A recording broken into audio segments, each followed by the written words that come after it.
Aroma ടിവിയുടെ എല്ലാ മാന്യ പ്രേക്ഷകർക്കും വേഗം വരുന്ന കർത്താവായ യേശുക്രിസ്തുവിന്റെ ധന്യ തിരുനാമത്തിലെ വന്ദനത്തെയും സ്വാഗതത്തെയും അറിയിക്കുന്നു. അനുഗ്രഹീതവും മനോഹരവുമായ നല്ല നിമിഷങ്ങൾക്കായി, നല്ല ദിവസത്തിനായി ഞാൻ കർത്താവിന് സ്തോത്രം ചെയ്യുന്നു.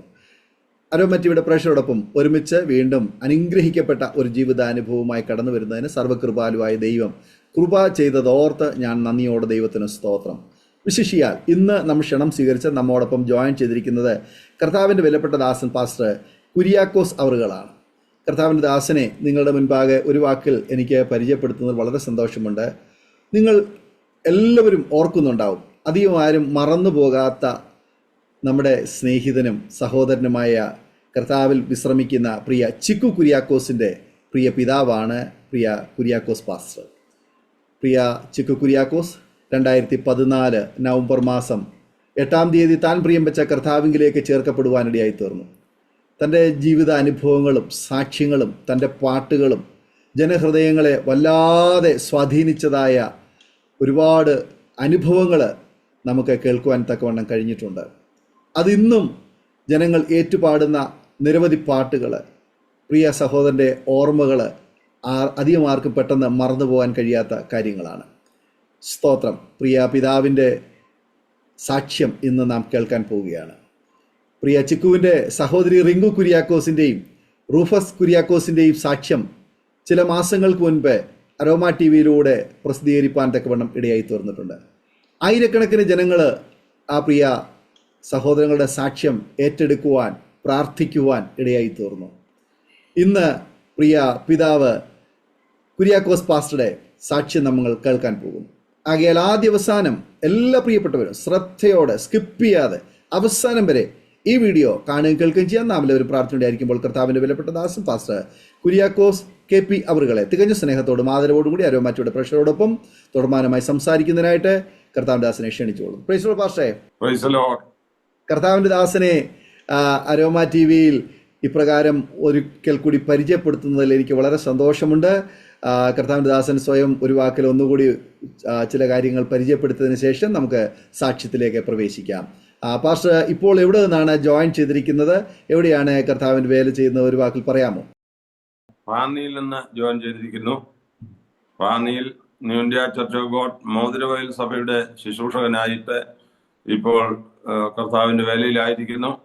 അപ്പോൾ തന്നെ ഞങ്ങൾ താമസിക്കുന്നത് റാന്നി സെന്റ് തോമസ് കോളേജിന്റെ അടുത്തുള്ള വടക്കേമുറി എന്ന ഭവനത്തിലാണ് ഞങ്ങളിപ്പോൾ താമസിക്കുന്നത്. ഓക്കെ. വീട്ടിലാരൊക്കെയുണ്ട്? വീട്ടിലെ ഇപ്പോൾ ഞങ്ങൾ രണ്ടുപേരുമേ ഉള്ളൂ.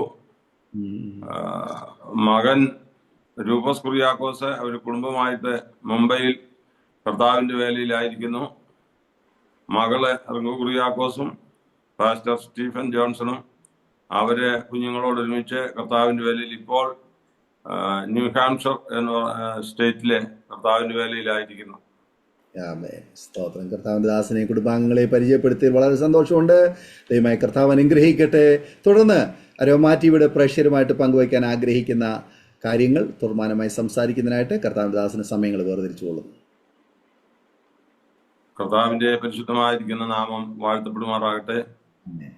അരോമ ടി വിയിൽ ഇങ്ങനെ ഞങ്ങളുടെ കുടുംബമായിട്ടുള്ള സാക്ഷ്യം പങ്കുവയ്ക്കുവാൻ ഗുജറാത്തിൽ നിന്നും പാസ്റ്റർ ഡാനിയൽ ജോൺ അവറുകൾ ഞങ്ങളോട് കാണിച്ച സ്നേഹത്തിനും ഈ അവസരത്തിനുമായിട്ട് നന്ദി പറയുന്നു. എൻ്റെ പേര് കുര്യാക്കോസ് KP. അതുമുമ്പ് കർത്താവിൻ്റെ ദാസനിലൂടെ കേൾക്കാനിടയായല്ലോ. എൻ്റെ മാതാപിതാക്കൾ, എൻ്റെ ഫാദറിൻ്റെ പേര് കുര്യൻ തോമസ്, അമ്മയുടെ പേര് ശോശാമ്മ തോമസ്. ഞങ്ങളുടെ സ്വന്തം സ്ഥലം എന്ന് പറയുന്നത് വെളിയനാടാണ്. വെളിയനാട് എന്ന് പറയുമ്പോൾ ആലപ്പുഴ ജില്ലയിൽ കുട്ടനാട്ടിൽ വെളിയനാട് എന്ന് പറയുന്ന സ്ഥലം. അവിടെ ആണ് ഞാൻ ജനിച്ച് വളരുവാനിടയായി തീർന്നത്. എൻ്റെ മാതാപിതാക്കൾക്ക് ഞങ്ങൾ 6 മക്കളായിരുന്നു. 4 ആൺമക്കളും 2 പെൺമക്കളും. എൻ്റെ മൂത്തത് ഒരു സഹോദരിയാണ്. സഹോദരിയുടെ പേര് ലീലാമ്മ. അവർ വിവാഹിതരായി കുടുംബമായി. അവരെ ദൈവഭാഗത്താകുവാൻ, വിശ്വാസ ജീവിതത്തിലേക്ക് വരുവാനൊക്കെ കർത്താവ് സഹായിച്ചു. അവർക്ക് 3 മക്കളാണ്, 2 ആൺമക്കളും ഒരു മകളും. അവരെല്ലാവരും വിവാഹിതരായി കുഞ്ഞുങ്ങളോട് ഒരുമിച്ച് അവരുടെ ജോലികൾ ചെയ്തുകൊണ്ടിരിക്കുന്നു. സഹോദരിയുടെ ഇളയ മകൻ പാസ്റ്റർ ബിബിൻ കെ.യു കർത്താവിന്റെ മഹത്വമുള്ള വേലയിൽ ആയിരിക്കുന്നു. എൻ്റെ ഇളയതാണ്. ബാക്കി 4 പേര് എന്ന് പറയുമ്പോൾ ഏറ്റവും ഇളയ സഹോദരൻ തൻ്റെ ചെറുപ്രായത്തിൽ തന്നെ മരിക്കുവാനിടയായി തീർന്നു. എൻ്റെ നേരെ ഇളയ സഹോദരൻ, അവൻ്റെ പേര് തങ്കച്ചൻ എന്നാണ്. തങ്കച്ചനും വിശ്വാസത്തിലാണ്. അതിന് നേരെ ഇളയ എൻ്റെ സഹോദരിയുടെ പേര് മറിയാമ്മ ഫിലിപ്പ്. വിവാഹിതയായി. അവർക്ക് 2 കുഞ്ഞുങ്ങളുണ്ട്. അവർ 2 പേരും വിവാഹിതരായി. അവർക്കും ഈ 2 മക്കളുണ്ട്. അവര് വിദേശ രാജ്യങ്ങളിൽ ജോലിയോടുള്ള ബന്ധത്തിൽ ആയിരിക്കുന്നു. ഞങ്ങൾ ഒരു സാധാരണ ക്രിസ്തീയ കുടുംബത്തിൽ, കനാനായ സമുദായത്തിൽ മാതാപിതാക്കളാൽ ജനിച്ചു വളർത്തപ്പെടുവാൻ കർത്താവ് സഹായിച്ചു. എൻ്റെ ബാല്യകാലം എന്ന് പറയുമ്പോൾ ഞാൻ എൻ്റെ പ്രൈമറി വിദ്യാഭ്യാസം 1-ാം ക്ലാസ് മുതൽ 6-ാം ക്ലാസ് വരെ ഞാൻ എൻ്റെ മാതാവിൻ്റെ ഭവനത്തിൽ താമസിച്ചാണ് പഠിപ്പാൻ ഇടയായി തീർന്നത്. ആ ചെറു പ്രായം ഒക്കെ വളരെ സന്തോഷം ആയിരുന്നു. കാരണം അമ്മ വീട്ടിലെ താമസം, അതുപോലെ അമ്മയുടെ സഹോദരീശ്വരന്മാരുടെ മക്കളും ഒക്കെ ഒരുമിച്ച് താമസിക്കുന്നത് വളരെ സന്തോഷകരമായ ഒരു അനുഭവമായിരുന്നു. അതിനുശേഷം 7-ാം ക്ലാസ് മുതൽ എൻ്റെ മാതാപിതാക്കളോട് ഒരുമിച്ച് സ്വന്തം ഭവനത്തിൽ വന്ന് താമസിച്ച് തുടർന്ന് പഠിപ്പാൻ കർത്താവ് സഹായിച്ചു. എൻ്റെ തുടർന്നുള്ളതായ പഠനം കിടങ്ങറ ഗവൺമെന്റ് ഹൈസ്കൂളിലായിരുന്നു. അവിടെ 10-ാം ക്ലാസ് വരെ പഠിപ്പാനുള്ളതായിരിക്കുന്ന ഭാഗ്യം കർത്താവ് തന്നു. 10-ാം ക്ലാസ് പഠനത്തിന് ശേഷം ഞങ്ങളുടെ ഇടവക പള്ളിയിലെ ശുശ്രൂഷകനായിട്ട് എന്നെ ഞങ്ങളുടെ വികാരി അച്ഛൻ നിയമിക്കാനിടയായി. ഞാൻ എൻ്റെ 13-ാമത്തെ വയസ്സ് മുതൽ ഒരു അൾത്താര ബാലൻ അല്ലെങ്കിൽ ആൾട്ടർ ബോയ് ആയിട്ട് മദ്ബഹായിൽ ശുശ്രൂഷിപ്പാൻ കർത്താവ് എനിക്ക് അവസരം തന്നു. എൻ്റെ 10-ാം ക്ലാസ് വിദ്യാഭ്യാസത്തിന് ശേഷം ഞാൻ ഞങ്ങളുടെ ഇടവപ്പള്ളിയിലെ പ്രധാന ശുശ്രൂഷകനായിട്ട് സേവനമനുഷ്ഠിച്ചുകൊണ്ടിരിക്കുവാൻ കർത്താവ് സഹായിച്ചു.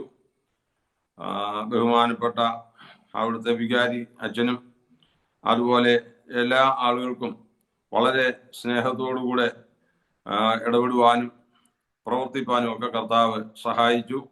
ആ കാലമൊക്കെ വളരെ സന്തോഷകരമായിരിക്കുന്ന ഒരനുഭവമായിരുന്നു. അവിടെ ആയിരിക്കുമ്പോൾ തന്നെ 1987 ഓഗസ്റ്റ് മാസം 20-ാം തീയതി ആണ് ഞാൻ വിവാഹം കഴിപ്പാൻ ഇടയായത്. എൻ്റെ ഭാര്യയുടെ പേര് മറിയാമ്മ കുര്യൻ എന്നാണ് ഒഫീഷ്യൽ. അമ്മണി എന്ന് മാതാപിതാക്കൾ ഓമനപ്പേര് വിളിച്ച് ആ പേരിലാണ് കൂടുതലും അറിയപ്പെടുവാൻ ഇടയായിത്തീരുന്നത്. അങ്ങനെ 87 ഓഗസ്റ്റ് 20 ഞങ്ങളുടെ വിവാഹം നടക്കുവാനായിട്ട് കർത്താവ് സഹായിച്ചു. അതിനുശേഷം എനിക്ക് ഏതോ ഒരു കാരണത്താൽ ഒരു ഭയം ഉണ്ടാകുവാനിടയായി തീർന്നു. ആ ഭയം എൻ്റെ മനസ്സിൻ്റെ താളം തെറ്റുവാനിടയായി. അപ്പോഴും മറ്റ് പ്രയാസങ്ങളൊന്നുമില്ല. എന്നാൽ എനിക്ക് ഏത് കാര്യം ചെയ്താലും ഒരു സംതൃപ്തി ഇല്ല. എപ്പോഴും ടെൻഷൻ. പല രാത്രികളിലും തലയണ നനയത്തക്ക നിലയിൽ കണ്ണുനീരോടുകൂടി ആയിരിക്കുന്ന അനുഭവങ്ങളൊക്കെ എൻ്റെ ജീവിതത്തിലുണ്ടായിരുന്നു. എന്നാൽ ആ ഭയം നിമിത്തം ഉണ്ടായതായിരിക്കുന്ന ഈ പ്രയാസത്തിൽ നിന്ന് ഒരു സൗഖ്യം ഉണ്ടാകുവാൻ, ഒരു വിടുതൽ ഉണ്ടാകുവാൻ വേണ്ടിയിട്ട് എൻ്റെ മാതാപിതാക്കള് ഒരുപാട് പ്രാർത്ഥനാ സ്ഥലങ്ങളിലും ഒക്കെ കടന്നു പോകുവാനിടയായി. അവിടെ ഒന്നും എനിക്ക് വേണ്ടുവണ്ണമുള്ളതായിരിക്കുന്ന ഒരു സൗഖ്യമോ വിടുതലോ അനുഭവിക്കാനിടയായില്ല. മാത്രവുമല്ല, 3 സൈക്യാട്രിക് ഡോക്ടേഴ്സിന്റെ ട്രീറ്റ്മെന്റ് എടുക്കാൻ ഇടയായി. അത് കോട്ടയം മെഡിക്കൽ കോളേജിലെ പ്രൊഫസേഴ്സ് ആയിരിക്കുന്ന 2 പേരും, മറ്റേ ഞങ്ങളുടെ വീടിന്റെ ഏറ്റവും അടുത്തുള്ള പട്ടണമാണ് ചങ്ങനാശ്ശേരി. അവിടെ ഉള്ളതായിരിക്കുന്ന ഒരു ഡോക്ടറുടെയും ചികിത്സ എടുക്കാനിടയായി. എന്നാൽ ഈ ചികിത്സകൾക്കൊന്നിനും എനിക്ക് ആഗ്രഹിക്കുന്നത് പോലെയുള്ളതായിരിക്കുന്ന ഒരു സൗഖ്യം തരാൻ ഇടയായില്ല. അങ്ങനെ ഇരിക്കെ ആണ് എൻ്റെ ജീവിതത്തിലെ ഈ സുവിശേഷത്തോടുള്ളതായിരിക്കുന്ന ആഗ്രഹവും താല്പര്യവും വരുവാനിടയായി തീർന്നു. അതിന്റെ കാരണം ഞങ്ങളുടെ വീട് ഉള്ളതായിരിക്കുന്ന സ്ഥലത്ത് ഞങ്ങളുടെ കുടുംബക്കാരും അതുപോലെ മറ്റ് പലരും പല വീടുകളും ഉള്ളതായിരിക്കുന്ന ഈ വീടുകളെല്ലാം ചേർന്ന് ഒരു കൂട്ടായ്മ, പള്ളിയിലെ തന്നെ സമുദായത്തിലെ തന്നെ ഒരു കൂട്ടായ്മ അവിടെ ഉണ്ടായിരുന്നു. ആ കൂട്ടായ്മയിൽ എനിക്ക് വളരെ സന്തോഷമുണ്ടായി. അങ്ങനെ ആ കൂട്ടായ്മയിൽ നിരന്തരമായി സംബന്ധിക്കുവാനുള്ളതായ അവസരം ഉണ്ടായിരുന്നു. അങ്ങനെ ആ സുവിശേഷത്തോടുള്ളതായിരിക്കുന്ന ആ സ്നേഹവും താല്പര്യവും എൻ്റെ ജീവിതത്തിലുണ്ടായി. അങ്ങനെ ക്രമേണ ദൈവവചനം അനുസരിക്കണം, ദൈവവചനത്തിൽ കർത്താവ് പറഞ്ഞിരിക്കുന്ന കാര്യങ്ങൾ പൂർണ്ണമായി അനുസരിക്കണം എന്നുള്ളതായിരിക്കുന്ന ബോധ്യവും ആഗ്രഹവും എൻ്റെ ജീവിതത്തിൽ ഉണ്ടാകുവാൻ ദൈവം എന്നോട് കൃപ കാണിച്ചു. അങ്ങനെ വന്നുവെങ്കിലും എൻ്റെ ഉത്തരവാദിത്വം, പള്ളിയിലെ ശുശ്രൂഷ, ഇതെല്ലാം യാതൊരു വിഘ്നവും കൂടാതെ ചെയ്യേണ്ടതായിരിക്കുന്ന ഉത്തരവാദിത്വം എനിക്കുണ്ടായിരുന്നു. അപ്പോൾ തന്നെ ഞാൻ കുടുംബസ്ഥനായി, കുഞ്ഞുങ്ങൾ ആയി. മൂത്ത മകൻ ചിക്കു കുറിയാക്കോസിന്റെ ജനനശേഷം 1 വയസ്സ് പ്രായമുള്ളപ്പോഴാണ് എനിക്ക് വീണ്ടും ഈ ഒരനുഭവം ഉണ്ടാകണം എന്നുള്ളതായിരിക്കുന്ന ആഗ്രഹവും താല്പര്യവും വർദ്ധിപ്പാൻ ഇടയായിത്തീർന്നു. അങ്ങനെ മുന്നോട്ട് പോരുന്ന ആ സന്ദർഭത്തിൽ ദൈവവചനത്തിലെ സങ്കീർത്തന പുസ്തകം 103-ാം അധ്യായം 20-21 വാക്യങ്ങളിൽ ഇങ്ങനെ വായിപ്പാൻ ഇടയാകുന്നുണ്ട്. അവന്റെ വചനത്തിന്റെ ശബ്ദം കേട്ട് അവന്റെ ആജ്ഞ അനുസരിക്കുന്ന വീരന്മാരായി അവന്റെ ദൂതന്മാരായുള്ളവരെ യഹോവയെ വാഴ്ത്തുവിൻ. അവന്റെ ഇഷ്ടം ചെയ്യുന്ന ശുശ്രൂഷക്കാരായി അവന്റെ സകല സൈന്യങ്ങളുമായുള്ളവരെ യഹോവയെ വാഴ്ത്തുവിൻ എന്നുള്ളതായ ആ ദൈവവചനം എൻ്റെ ഹൃദയത്തിൽ ആണിയക്ഷരം പോലെ തറയ്ക്കപ്പെടുവാനിടയായി തീർന്നു.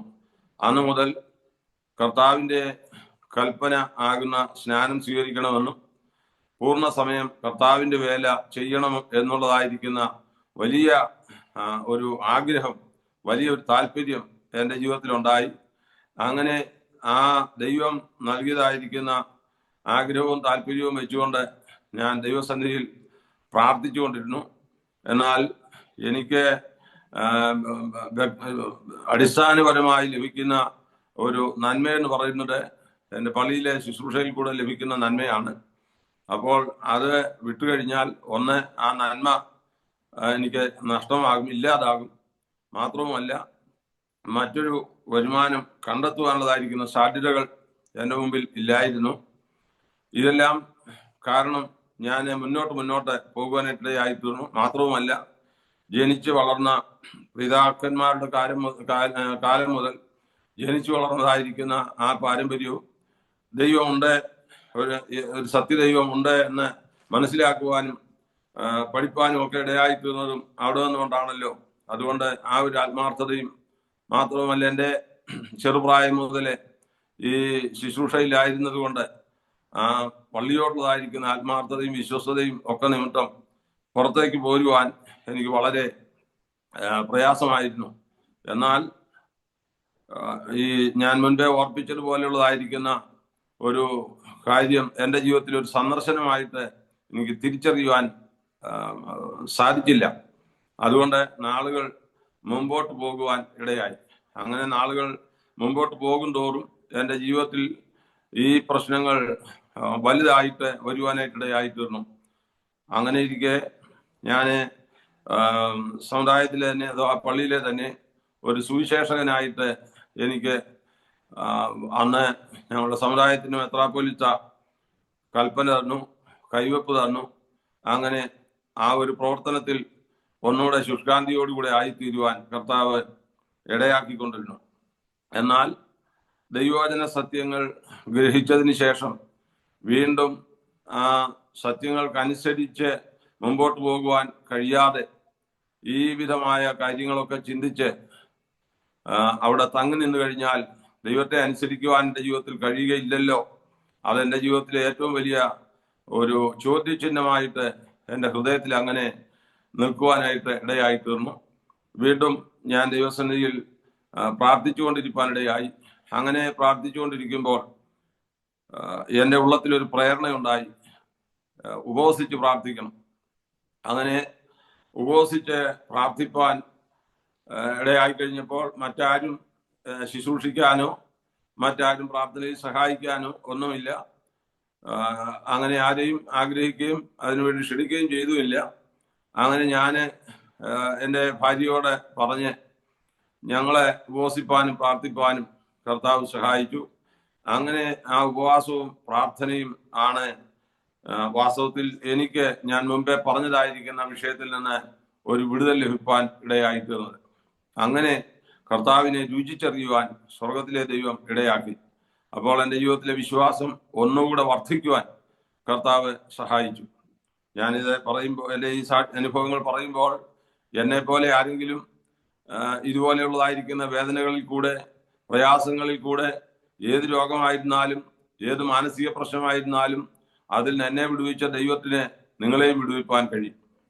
എന്നെ സൗഖ്യമാക്കിയ ദൈവത്തിന് നിങ്ങളെയും സൗഖ്യമാക്കുവാൻ കഴിയും.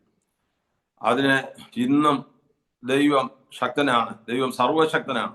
ആ സർവശക്തനായ കർത്താവിൽ ആശ്രയിക്കുന്ന, ആ സർവശക്തനായിരിക്കുന്ന കർത്താവിൽ വിശ്വസിക്കുന്ന ഒരുവനും ലജ്ജിക്കുവാൻ സമ്മതിക്കുന്നവനല്ല ഈ വലിയവനായിരിക്കുന്ന ദൈവം എന്ന് ഞങ്ങളുടെ ജീവിതത്തിന്റെ അനുഭവത്തിൽ കൂടെ കർത്താവിനെ രുചിച്ചറിയുവാൻ കർത്താവ് സഹായിച്ചു. ദാവീദ് 34-ാം സങ്കീർത്തനത്തിന്റെ 5-ാമത്തെ വാക്യത്തിൽ ഇപ്രകാരം പറയുന്നു: അവങ്കലേക്ക് നോക്കിയവർ പ്രകാശിതരായി, അവരുടെ മുഖം ലജ്ജിച്ചു പോയതുമില്ല. ഞങ്ങൾ അവിടെ നിന്ന് ഈ ബോധ്യത്തിനനുസരിച്ച് 1990-ൽ റിസൈൻ ചെയ്യുവാനായിട്ട് കർത്താവിൽ ആശ്രയിച്ച് തീരുമാനിച്ചു. ഞാൻ പള്ളിയിൽ നിന്ന് റിസൈൻ ആകുന്നതിന് 1 മാസം മുമ്പേ ബഹുമാനപ്പെട്ട വികാരി അച്ഛനെ രേഖാമൂലം എൻ്റെ റിസൈൻ ലെറ്റർ കൊടുത്തു. ആ 1 മാസം തികഞ്ഞപ്പോൾ ഞാൻ അവിടെ നിന്ന്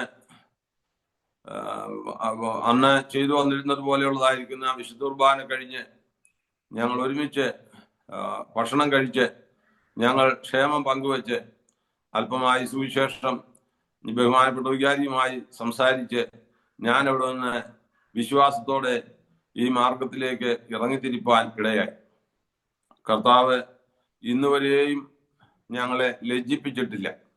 ഒത്തിരി ശോധനകളും എതിർപ്പുകളും പ്രയാസങ്ങളും ഒക്കെ അഭിമുഖീകരിക്കേണ്ടി വന്നു.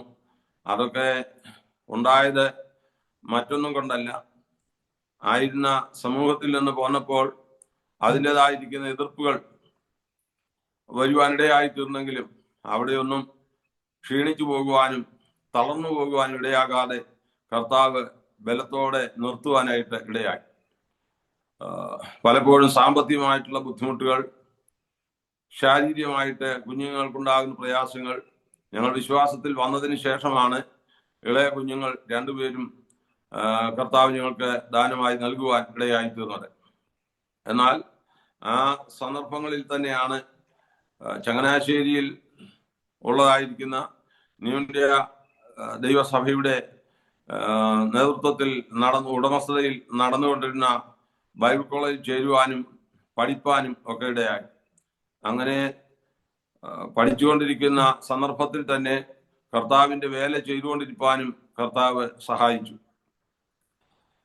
അപ്പോൾ തന്നെ ഞങ്ങളുടെ ഈ അവസരങ്ങളിൽ ഒരുപാട് സാമ്പത്തിക ഞെരുക്കങ്ങൾ, ബുദ്ധിമുട്ടുകൾ ഒക്കെ വരുവാനിടയായി തീർന്നെങ്കിലും ഇതുവരെയും കർത്താവിന്റെ അളവറ്റ കൃപയാൽ ഒരു മനുഷ്യനോടും ചോദിക്കുവാനോ ഞങ്ങൾക്കില്ല എന്ന് പറഞ്ഞ് കൈനീട്ടുവാനോ ഒന്നും കർത്താവ് ഇടയാക്കിയിട്ടില്ല. ഞങ്ങൾക്ക് ഒത്തിരി ഞെരുക്കങ്ങളും പ്രയാസങ്ങളും ഒക്കെ ഉണ്ടായിട്ടുണ്ട്. പക്ഷെ ആരോടും ഞങ്ങൾക്ക് ഇന്നത് വേണം അല്ലെങ്കിൽ ഞങ്ങളുടെ അവസ്ഥ ഇന്നതാണ് എന്ന് പറഞ്ഞ് ചോദിക്കുവാനോ ഒന്നും കർത്താവ് ഇടയാക്കിയിട്ടില്ല. ഞെരുക്കങ്ങളും പ്രയാസങ്ങളും ബുദ്ധിമുട്ടുകളും ഒക്കെ വരുമ്പോൾ മുഴങ്കാലുകളെ മടക്കി കർത്താവിന്റെ മുഖത്തേക്ക് നോക്കി കർത്താവ് ഏതെങ്കിലും വഴികൾ ഞങ്ങൾക്ക് വേണ്ടി അത്ഭുതകരമായിട്ട് തുറന്നു തരും. അങ്ങനെയാണ് ഞങ്ങളുടെ സുവിശേഷ വേലയിൽ മുമ്പോട്ട് പോരുവാൻ ഇടയായി തീർന്നത്. ആദ്യമായിട്ട് ഞങ്ങൾ അവിടെ ആയിരിക്കുമ്പോൾ തന്നെ ഞങ്ങൾ വീട്ടിൽ താമസിച്ചുകൊണ്ട് കർത്താവിന്റെ വേല ചെയ്യുവാൻ ഇടയായി. മാതാപിതാക്കളോടും സഹോദരങ്ങളോടും ഒരുമിച്ച് താമസിച്ചാണ് ആദ്യമായിട്ട് കർത്താവിന്റെ വേല വിശ്വാസാനുഭവത്തിൽ വന്നതിന് ശേഷം ചെയ്യുവാൻ ഇടയായി തീർന്നത്. പുളിങ്കുന്നിന്റെ പ്രദേശത്ത് ആണ് ആദ്യം തുടങ്ങി. അവിടെ സകല ഊടുവഴികളിലും സകല മൂലകളിൽ മുക്കുകളിലും എല്ലാം കർത്താവിന്റെ വചനം പങ്കുവെക്കുവാനായിട്ട് ഇടയായിത്തീർന്നു. അനുഭവ സാക്ഷ്യങ്ങൾ പങ്കുവെക്കുവാൻ ഇടയായി. അപ്പോൾ എൻ്റെ കൂടെ വിശ്വാസത്തിൽ ഇറങ്ങി തിരിച്ച് കർത്താവിന്റെ ശുശ്രൂഷയിലായിരിക്കുന്ന എൻ്റെ സ്നേഹിതൻ പാസ്റ്റർ KP രാജു, അദ്ദേഹം ഇപ്പോൾ കോത്തലയിൽ താമസിച്ചുകൊണ്ട് പൊൻകുന്നത്തും പാമ്പാടിയിലുമായി കർത്താവിന്റെ വേല ചെയ്തുകൊണ്ടിരിക്കുന്നു. ഞങ്ങളിപ്പോഴും വളരെ സ്നേഹത്തിലും അടുപ്പത്തിലും തന്നെ ആണ്. ഞങ്ങൾ ഒരുമിച്ചാണ് വിശ്വാസത്തിലേക്ക് വരുവാൻ ഇടയായത്. ഇന്നുവരെയും ആ സ്നേഹത്തിൽ തുടർന്നുകൊണ്ട് ഇരിക്കുന്നു. അപ്പോൾ തന്നെ എൻ്റെ മൂത്ത മകനെ കർത്താവ് ദാനമായി തന്നു. ആ മൂത്ത മകന് 1 വയസ്സ് തികഞ്ഞപ്പോൾ ഞങ്ങൾ ഭവനത്തിൽ ഒരു പ്രാർത്ഥന ക്രമീകരിച്ചു. ആ പ്രാർത്ഥന ക്രമീകരിച്ച സമയത്ത് ആണ് ഞാൻ മുമ്പേ ഓർപ്പിച്ചതുപോലെ എൻ്റെ സ്നേഹിതൻ ക്ഷണം സ്വീകരിച്ച് വരുവാനിടയായി. അദ്ദേഹവും ആ രാത്രിയിൽ കർത്താവായ യേശുക്രിസ്തുവിനെ സ്വന്തവും രക്ഷിതാവും കർത്താവുമായി സ്വീകരിച്ച് തുടർന്ന് വിശ്വാസ ജീവിതത്തിലേക്ക് വരുവാനും സുവിശേഷ വേലയിലാകുവാനും ഇടയായി തീർന്നത് ദൈവനാമത്തിന്റെ മഹത്വത്തിനായി പ്രസ്താവിക്കുകയും ദൈവത്തിന് നന്ദി കരയേറ്റുകയും ചെയ്യുന്നു. ഒപ്പം ഞങ്ങള് കർത്താവിന്റെ വചനം ബൈബിൾ കോളേജിൽ ഇങ്ങനെ പഠിച്ചുകൊണ്ട് ഇരിക്കുകയും കർത്താവിന്റെ മഹത്വമുള്ള വേല ചെയ്യുവാനും ഇടയായി തീർന്നു. ഞാൻ പറഞ്ഞ എൻ്റെ സ്നേഹിതനും ഞങ്ങൾ രണ്ടുപേരും ഒരുമിച്ചാണ് പുളിങ്കുന്നിൽ കായൽപ്പുറത്ത് കർത്താവിന്റെ വേല ചെയ്തു. അവിടെ ദൈവം ഒരു സഭയെ എഴുന്നേൽപ്പിക്കാനിടയായി.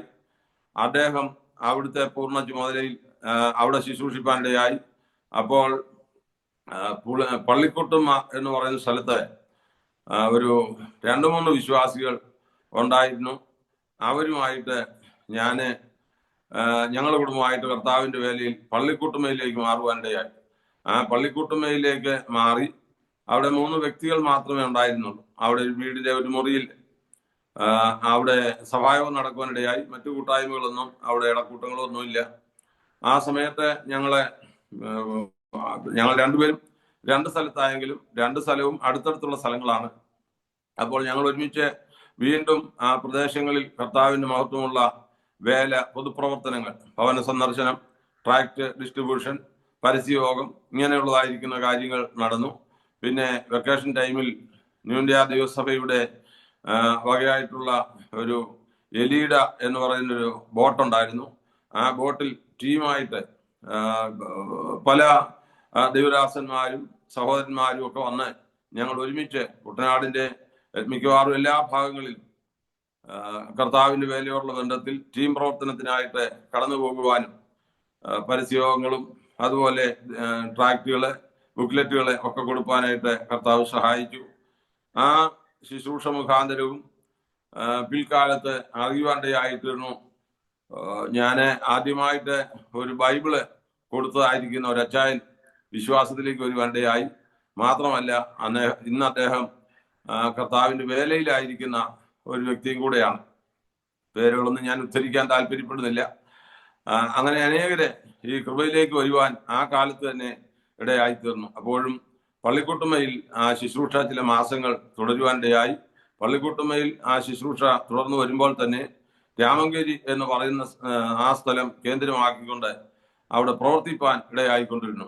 അങ്ങനെ രാമങ്കരിയിൽ പ്രവർത്തിച്ചുകൊണ്ടിരുന്ന സമയത്ത് അവിടെ എല്ലാ ബുധനാഴ്ചകളിലും ഒരു ഹൗസ് ചർച്ച് ആരംഭിക്കാനിടയായി.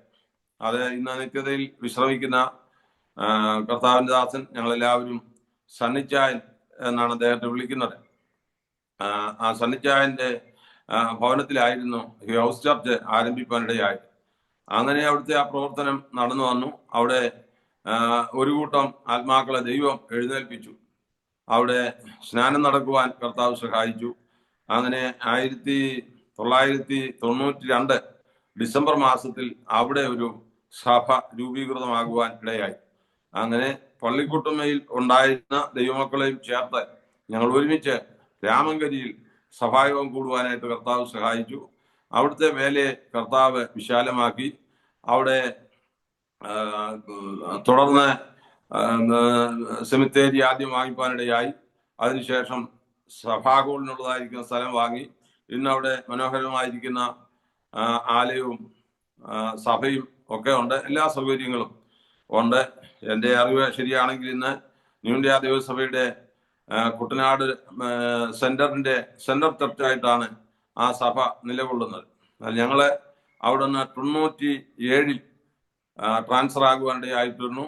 ട്രാൻസ്ഫർ ആയിട്ട് ആദ്യം ഞങ്ങൾ വീട്ടിൽ നിന്ന് മാറി താമസിക്കുന്നത് റാന്നിയിലാണ്. റാന്നിയിൽ മഴുവഞ്ചേരി എന്ന് പറയുന്ന അവരുടെ ഒരു കുടുംബ വീട് അന്ന് വേക്കൻ്റ് ആയിട്ട് കിടപ്പുണ്ടായിരുന്നു. ആ വീട് ഞങ്ങൾക്കായിട്ട് തുറന്നു തന്നു. അവിടെ താമസിച്ചുകൊണ്ട് ഞങ്ങളെ പ്രാരംഭത്തിൽ കർത്താവിൻ്റെ വേല ചെയ്യുവാൻ കർത്താവ് കൃപ ചെയ്തു. അന്ന് ഞങ്ങൾ വന്നതായിരിക്കുന്ന ദൈവസഭയിൽ അധികം ആത്മാക്കളോ ഒന്നുമില്ലായിരുന്നു. ഞങ്ങള് ആദ്യം പ്രവർത്തിച്ചുകൊണ്ടിരുന്ന രാമങ്കരിയിൽ 100ഓളം ആത്മാക്കളുമായിട്ട് ഒരുമിച്ച് കർത്താവിനെ ആരാധിച്ച് വരുന്ന സന്ദർഭത്തിലാണ് ഇങ്ങനെ ഒരു ട്രാൻസ്ഫർ വരുവാൻ ഇടയായത്. എന്നാൽ ഒരു തടസ്സവും കൂടാതെ ആ ട്രാൻസ്ഫർ സ്വീകരിച്ച് ഞങ്ങൾ റാന്നിയിൽ വന്ന് താമസിച്ചു. കർത്താവിൻ്റെ വേല ചെയ്യുവാൻ ഇടയായി. ആ വന്ന സന്ദർഭത്തിൽ അധികം ആത്മാക്കളൊന്നും ഇല്ലായിരുന്നു. നാമമാത്രമായിട്ട് ചില കുടുംബങ്ങൾ ഉണ്ടായിരുന്നു. അതിൽ സന്തോഷത്തോടെ ദേശത്ത് പ്രവർത്തിപ്പാൻ കർത്താവ് സഹായിച്ചു. ഞങ്ങൾ ഈ ദേശത്ത് ചില വർഷങ്ങൾ മാത്രമേ പ്രവർത്തിപ്പാനിടയായുള്ളൂ. ആ വർഷങ്ങൾ സന്തോഷത്തോടുകൂടെ ദേശത്ത് നന്നായി പ്രവർത്തിപ്പാൻ കർത്താവ് കൃപ തന്നു. ആ പ്രവർത്തനത്തിന്റെ ഫലം ദൈവത്തിന്റെ വലിയ കൃപ. ഏതാണ്ട് ഒരു 40ഓളം ആളുകൾ അവിടെ ഒരുമിച്ച് കൂടി വരുവാനുള്ളതായിരിക്കുന്ന ഭാഗ്യം ഇടയായി. അതിനുശേഷം ഞങ്ങളെ ഇവിടെ നിന്ന് ട്രാൻസ്ഫറായി മറ്റൊരു സ്ഥലം എന്ന് പറഞ്ഞാൽ ചിങ്ങവനത്തേക്ക് പോകുവാനായിട്ട് കർത്താവ് സഹായിച്ചു. ചിങ്ങവനത്തെ അന്ന് പാസ്റ്റർ TM ഗുരുവിളയുടെ നേതൃത്വത്തിൽ ഒരു ടീമായിട്ടുള്ള പ്രവർത്തനമായിരുന്നു ഞങ്ങളുടെ. TM ഗുരുവിള പാസ്റ്റർ സീനിയർ പാസ്റ്ററായിട്ടും ഞങ്ങൾ 4 പേര് അദ്ദേഹത്തോട് ചേർന്ന് ഞങ്ങൾ 4 ഏരിയയുടെ ചുമതലയിൽ എനിക്ക് ആ കാലഘട്ടത്തിൽ കുറിച്ചി ഇവിടെ ചുമതലയായിരുന്നു ഉണ്ടായിരുന്നത്. ഞായറാഴ്ച ഞങ്ങളുടെ എല്ലാ യൂണിറ്റുകളിൽ നിന്നുള്ളതായിരിക്കുന്ന ദൈവമക്കൾ ഒരുമിച്ച് ചിങ്ങവനത്ത് കടന്നു വന്ന് ആരാധിക്കുകയും ഞങ്ങൾക്ക് 5 പേരുണ്ടായിരുന്നതുകൊണ്ട് എല്ലാ ആഴ്ചയിലും ഞായറാഴ്ച ശുശ്രൂഷിക്കുവാനുള്ള അവസരമില്ല, റൊട്ടേഷനാണ്. ഓരോ ആഴ്ചയിൽ മാറി മാറിയാണ് ശുശ്രൂഷ ചെയ്യുവാൻ ഇടയായിരുന്നത്. ആ കാലങ്ങളും എല്ലാം വളരെ സന്തോഷമായിരുന്നു. ആ സമയത്ത് ഞങ്ങൾ ഈ റാന്നിയിൽ ആദ്യമായിട്ട് വരുമ്പോൾ ഞങ്ങൾക്ക് 3 കുഞ്ഞുങ്ങളുണ്ട്. മൂത്ത മകൻ 3ാമത്തെ ക്ലാസ്സിലാണ് ഇവിടെ കൊണ്ട് ചേർക്കുവാനിടയായത്. മോളെ ഇവിടെ വന്നാണ് 1ാം ക്ലാസ്സിൽ ചേർത്തത്. അതുപോലെ ഇളയ കുഞ്ഞ് നഴ്സറിയിൽ പഠിക്കുന്ന പ്രായമായിരുന്നു. അങ്ങനെ ഞങ്ങൾ ഇവിടെ വന്നു. വളരെ സന്തോഷത്തോടുകൂടെ ഇവിടെ ശുശ്രൂഷിപ്പാനായിട്ട് റാന്നിയിൽ ശുശ്രൂഷിപ്പാൻ കർത്താവ് സഹായിച്ചു. റാന്നി വാസ്തവത്തിൽ ആ കാലഘട്ടത്തിൽ സ്വന്തം സ്ഥലം പോലെ എല്ലാ വീടുകളിലും എല്ലാ വീട്ടുകാർക്കും ജാതിമത ഭേദമന്യേ സമുദായ ഭേദമന്യേ എല്ലാവർക്കും ഞങ്ങളെ വ്യക്തിപരമായിട്ട് അറിയുവാനുള്ളതായിരിക്കുന്ന ഒരു അവസരം അന്ന് ഉണ്ടാകുവാനും ഇടയായിരുന്നു. ആ സ്നേഹം ഇന്നും ആ കാലഘട്ടത്തിൽ ഇവിടെ ഉണ്ടായിരുന്ന ആളുകൾക്ക് എന്ന് പറഞ്ഞാൽ ഇന്നത്തെ ചെറുപ്പക്കാര് ഒരുപക്ഷെ അറിയത്തില്ലായിരിക്കും. എന്നാൽ അന്നുള്ള എല്ലാവർക്കും ഇന്നും ഞങ്ങളെ നന്നായിട്ട് അറിയാം. പല വ്യക്തികളുമായിട്ടും ഇന്നും ആ സ്നേഹം തുടരുവാനായിട്ട് കർത്താവ് സഹായിച്ചുകൊണ്ടിരിക്കും. അങ്ങനെ റാന്നിയിൽ നിന്ന് ഞങ്ങൾക്ക് കർത്താവിന്റെ ദാസൻ, ഞങ്ങളുടെ നിത്യതയിൽ വിശ്രമിക്കുന്ന ന്യൂ ഇന്ത്യ ദൈവസഭയുടെ founder president pastor V. A. Thampichayan ഉള്ളിൽ പ്രേരണയുണ്ടായി. ഞങ്ങളെ ഇവിടെ നിന്ന് ട്രാൻസ്ഫർ തന്ന് ചിങ്ങവനത്തെ ഈ പാസ്റ്റർമാരുടെ കൂട്ടത്തിൽ ഒരാളായിട്ട് ഞങ്ങളെയും ആക്കി തീർത്തു. അവിടെയും കുറെ നാളുകൾ പ്രവർത്തിപ്പാൻ കർത്താവ് സഹായിച്ചു. ഇവിടെ നിന്ന് കുഞ്ഞുങ്ങളുമായിട്ട് ഞങ്ങൾ ചിങ്ങവനത്തിന് പോയി. കുറിച്ചി മന്ദിരങ്കവലയിൽ അടുത്ത് ഒരു വീട് വാടകയ്ക്കെടുത്ത് അവിടെ താമസിച്ച് കർത്താവിന് വേല ചെയ്യുവാൻ ദൈവയിടയാക്കി. കുഞ്ഞുങ്ങൾ 3 പേരും എൻ്റെ മൂത്ത മകൻ ചിക്കൂർ യാക്കോസ് ചിങ്ങവനം സെന്റ് തോമസ് ഹൈസ്കൂളിൽ 6ാം ക്ലാസ് മുതൽ അവിടെ പഠിക്കുവാനായിട്ട് കർത്താവ് സഹായിച്ചു. മകള് ബുക്കാന സ്കൂളിൽ പ്രൈമറിയിൽ പഠിപ്പാൻ കർത്താവ് കൃപ ചെയ്തു. പിന്നെ ഇളയ കുഞ്ഞ് രൂഫോസ് കുറിയാക്കോസ് ഞങ്ങൾ താമസിക്കുന്ന വീടിനടുത്തുണ്ടായിരുന്ന സിസ്റ്റേഴ്സ് നടത്തുന്ന നേഴ്സറി സ്കൂളിൽ ചേർന്നു. തുടർന്ന് ബുക്കാനയിൽ തന്നെ പഠിപ്പാനായിട്ട് കർത്താവ് കൃപ ചെയ്തു. അങ്ങനെ കേരളത്തിന്റെ വിവിധ ഭാഗങ്ങളിൽ താമസിച്ച് കർത്താവിന്റെ വേല ചെയ്യുവാൻ ദൈവയുടെ ആക്കി തീർത്തു. ഞങ്ങൾ വീണ്ടും രാമങ്കരിയിൽ നിന്ന് ആദ്യം മാറിയതിനു ശേഷം റാന്നി, ചിങ്ങവനം, കുറ്റൂർ ഇങ്ങനെ ഈ 3 സ്ഥലങ്ങളിലെ ശുശ്രൂഷകൾക്ക് ശേഷം വീണ്ടും രാമങ്കരി ചർച്ച് തന്നെ ഞങ്ങളെ ആവശ്യപ്പെട്ട് ആ സ്ഥലത്തേക്ക് പോയി അവിടുത്തെ പാഴ്സനയിൽ താമസിച്ചുകൊണ്ട് ആ പ്രദേശത്ത് വീണ്ടും കർത്താവിന്റെ വേല ചെയ്യുവാൻ ഇടയായി. അങ്ങനെ കർത്താവിന്റെ വേല ചെയ്തുകൊണ്ടിരിക്കുമ്പോൾ മകന് +2 പഠിക്കുന്ന സമയത്താണ് അവന്റെ കഴുത്തിൽ ഒരു മുഴ കാണുവാനിടയായി. ആ മുഴ ഉണ്ടായത് തലയിൽ ഒരു താരൻ പോകുന്നതിന് വേണ്ടിയിട്ട് ഒരു ജെല്ല് ഹോമിയോ ഡോക്ടർ കുറിച്ചതനുസരിച്ച് വാങ്ങി പുരട്ടിയതിന് ശേഷമാണ് ഈ മുഴ അവിടെ കാണപ്പെടുവാനിടയായി. അതുകൊണ്ട് ആ ഡോക്ടറെ തന്നെ ചെന്ന് കണ്ട് ഈ വിവരം പറഞ്ഞു. അദ്ദേഹം ചില നാളുകൾ അതിന് മെഡിസിനൊക്കെ തന്നു. എന്നാൽ ഞങ്ങളെ കുടുംബമായിട്ട് ഏതെങ്കിലും ശാരീരിക പ്രയാസങ്ങൾ ഉണ്ടാകുമ്പോൾ കൺസൾട്ട് ചെയ്യുന്ന ഒരു ഹോസ്പിറ്റല് അവിടെ അടുത്തുണ്ട്, രാമങ്കരി മാമ്പഴക്കലിലുണ്ട്. ഡോക്ടർ MS നവീനാണ്. അദ്ദേഹത്തിന് ഞങ്ങളുടെ കുടുംബത്തിലെ എല്ലാവരെയും വ്യക്തിപരമായിട്ട് അറിയാം. അദ്ദേഹത്തെ ഇതുകൊണ്ട് കാണിച്ചു കഴിഞ്ഞപ്പോൾ ഇങ്ങനെ താരൻ ഉണ്ടാകുമ്പോൾ ഉള്ളവർക്ക് ഇങ്ങനെ ഉണ്ടാകാറുണ്ട് എന്നൊക്കെ പറഞ്ഞു. ഇത് വലിയ വിഷയമുള്ള കാര്യമല്ല, നീ ഇത് ശ്രദ്ധിക്കണം, വളർന്നു വരികയാണെങ്കിൽ എന്നെ കൊണ്ട് കാണിക്കണമെന്നൊക്കെ അദ്ദേഹം പറയുവാനിടയായി. എന്നാൽ പിന്നീട് അതിനെ അത്രമാത്രം ശ്രദ്ധിച്ചില്ല, കാരണം വേദനയോ മറ്റു പ്രയാസങ്ങളോ ഒന്നും ഇല്ലായിരുന്നു. എന്നാൽ ചില നാളുകൾ കഴിഞ്ഞപ്പോൾ വീണ്ടും ഇത് പോകുന്നില്ലല്ലോ എന്ന് വിചാരിച്ച് വീണ്ടും ഈ ഡോക്ടറെ തന്നെ കൊണ്ട് കാണിപ്പാൻ ഇടയായി. അങ്ങനെ ആ ഡോക്ടറെ കൊണ്ട് കാണിപ്പാൻ ഇടയായി കഴിഞ്ഞപ്പോൾ +2 പരീക്ഷ എഴുതുന്ന സമയം ആയി. +2 പരീക്ഷ എഴുതുന്ന സമയത്താണ് ഡോക്ടർ റെഫർ ചെയ്തതനുസരിച്ച് ഞങ്ങൾക്ക് കുറിച്ച് തന്നതിന്റെ അനുസരിച്ച് ഞങ്ങൾ ആലപ്പുഴ മെഡിക്കൽ കോളേജിലെ ഡോക്ടർ റാംലാൽ എന്ന് പറയുന്ന ആ ഡോക്ടറെ കൺസൾട്ട് ചെയ്യുവാനും ഡോക്ടറെ വിളിച്ചു പറഞ്ഞിരുന്നു. ഞങ്ങൾക്ക് തന്ന കുറിപ്പ് അനുസരിച്ച് മോനുമായിട്ടവിടെ ചെന്നു. അവിടെ ആദ്യം നീഡിൽ ടെസ്റ്റ് നടത്തി. പക്ഷെ ആ നീഡിൽ ടെസ്റ്റിനകത്ത് ഒന്നും കാണുവാനിടയായില്ല. അതിനുശേഷം ഓപ്പൺ ബയോപ്സിക്ക് വേണ്ടി അത് ഓപ്പൺ ചെയ്ത് അതിനകത്തുനിന്ന് എന്തോ സംഗതി എടുത്ത് എൻ്റെ കയ്യിൽ ഡോക്ടർ തന്നു. ഇത് കോട്ടയത്തെ മോഡേണിൽ ഞാൻ പറഞ്ഞു അവിടുത്തെ ഡോക്ടറുടെ പേരും ഒക്കെ എന്നോട് പറഞ്ഞ് കൊടുക്കാൻ പറഞ്ഞു. അങ്ങനെ ഞാൻ കൊടുത്തു. റിസൾട്ട് വാങ്ങിക്കുവാൻ ചെന്ന് കഴിഞ്ഞപ്പോൾ എന്നോട് അവിടുത്തെ പാത്തോളജി ഡോക്ടർ പറയുവാനിടയായി, ഉടനെ പോകരുത്, കണ്ടിട്ടേ പോകാവൂ എന്ന് പറഞ്ഞു. ഞാൻ അപ്പോൾ തന്നെ എനിക്ക് മാനസികമായിട്ടൊരു ബുദ്ധിമുട്ടുണ്ടായി. ഞാൻ പെട്ടെന്ന് മനസ്സ് ക്ഷീണിച്ച് ഇരുന്നു. പിന്നെയും കുറെ കഴിഞ്ഞപ്പോൾ ഞാനങ്ങനെ ക്ഷീണിച്ചിരുന്നാൽ ഒക്കത്തില്ല, ഏതായാലും ഒരു അറിയണമല്ലോ, അറിഞ്ഞ് എന്തെങ്കിലും ചെയ്യേണ്ടതാണെങ്കിൽ ആ കാര്യം ചെയ്യണമല്ലോ എന്ന് പറയുവാനിടയായി. അപ്പോൾ ഞാൻ വീണ്ടും ഡോക്ടർ എന്താണ് ഇരിക്കണമെന്ന് പറഞ്ഞിട്ട് കാര്യം പറയാൻ പറഞ്ഞപ്പോൾ ഡോക്ടർ എന്നോട് പറഞ്ഞു, ഇവിടുത്തെ ടെസ്റ്റ് കൊണ്ട് മാത്രം ഇത് സ്വീകരിക്കാൻ ഒക്കത്തില്ല, അതുകൊണ്ട് ഈ ഇവിടെ നിന്ന് തരുന്ന സ്ലൈഡ് RCC കൊണ്ടുപോയി നോക്കണം, എന്നാലേ അതിന്റെ പൂർണ്ണമായ വിവരം മനസ്സിലാക്കുവാൻ ഒക്കത്തുള്ളൂ, ട്രീറ്റ്മെന്റ് ആവശ്യമാണ്. അതുകൊണ്ട് ഞങ്ങള് ആ റിസൾട്ടുമായിട്ട് ഈ ആദ്യത്തെ ഡോക്ടർ റെഫർ ചെയ്ത അദ്ദേഹത്തിന്റെ അടുക്കൽ കൊണ്ട് ഈ റിസൾട്ട് കാണിച്ചു. അപ്പോൾ അദ്ദേഹം പറഞ്ഞു ട്രീറ്റ്മെന്റ് ആവശ്യമാണ്, അതുകൊണ്ട് ഇത് എടുത്തേ ഒക്കുള്ളൂ, അവിടെ വേണമെങ്കിൽ ചെയ്യാം, ഇല്ലെങ്കിൽ അപ്പൊ ഞങ്ങൾക്ക് കോട്ടയമായിട്ടാണ് കൂടുതൽ ബന്ധമുള്ളത്. എന്തെങ്കിലും ആവശ്യം ഉണ്ടായാൽ ഞങ്ങൾക്കൊരു സഹായം വേണമെങ്കിലും കോട്ടയമായിട്ടാണെങ്കിൽ ഞങ്ങൾക്ക് ആലപ്പുഴയേക്കാൾ ഒന്നുകൂടെ ബന്ധമുള്ളൂ, അതുകൊണ്ട് കോട്ടയത്തിനെ കുറിച്ച് തരാൻ പറഞ്ഞു. അപ്പോൾ കോട്ടയത്തിനെ കുറിച്ച് തന്നു. അപ്പോൾ ഞങ്ങളുടെ സഭയിലെ ഒരു അച്ചായൻ പറഞ്ഞു, ഇവിടെ ഒന്നും വെച്ചുകൊണ്ടിരിക്കേണ്ട, ഏറ്റവും നല്ല ട്രീറ്റ്മെന്റ് RCCയിലാണ്, അതുകൊണ്ട് RCCയിൽ പോകുന്നതാണ് നല്ലതെന്ന് പറഞ്ഞു. അപ്പൊ അങ്ങനെ അച്ഛൻ പറഞ്ഞത് ഞങ്ങളെ മുഖവിലേക്ക് എടുത്തു. പിന്നെ RCCയിലേക്ക് കൊണ്ടുപോകുവാനിടയായി. RCCയിൽ 2 കോഴ്സ് ട്രീറ്റ്മെന്റ് എടുക്കാനായിട്ട് ഇടയായിത്തീർന്നു. ഞങ്ങൾക്ക് അന്ന് തിരുവനന്തപുരം യാതൊരുവിധമായ പരിചയവുമില്ല. തിരുവനന്തപുരത്ത് പോകാനും വരാനും ഒക്കെ അറിയാവുന്നല്ലാതെ തിരുവനന്തപുരമായിട്ട് ഞങ്ങൾക്ക് യാതൊരു ബന്ധവുമില്ല. അങ്ങനെ ഇരിക്കുമ്പോൾ ഇത് അവിടെ ചെന്ന് താമസിക്കേണ്ട ആവശ്യമുണ്ട്. അങ്ങനെ ഒരു കോണ്ടാക്റ്റിൽ ഞങ്ങൾക്ക് ശംഖുമുഖത്ത് താമസിച്ച് കർത്താവിന്റെ വേല ചെയ്യുന്ന ഒരു ദൈവദാസന്റെ നമ്പര് ഒരാൾ തന്നു. അവർ വിളിച്ചിട്ടാണ് തന്നത്. അപ്പൊ ആ നമ്പറിൽ ഞങ്ങൾക്ക് വേറെ പരിചയമൊന്നുമില്ല.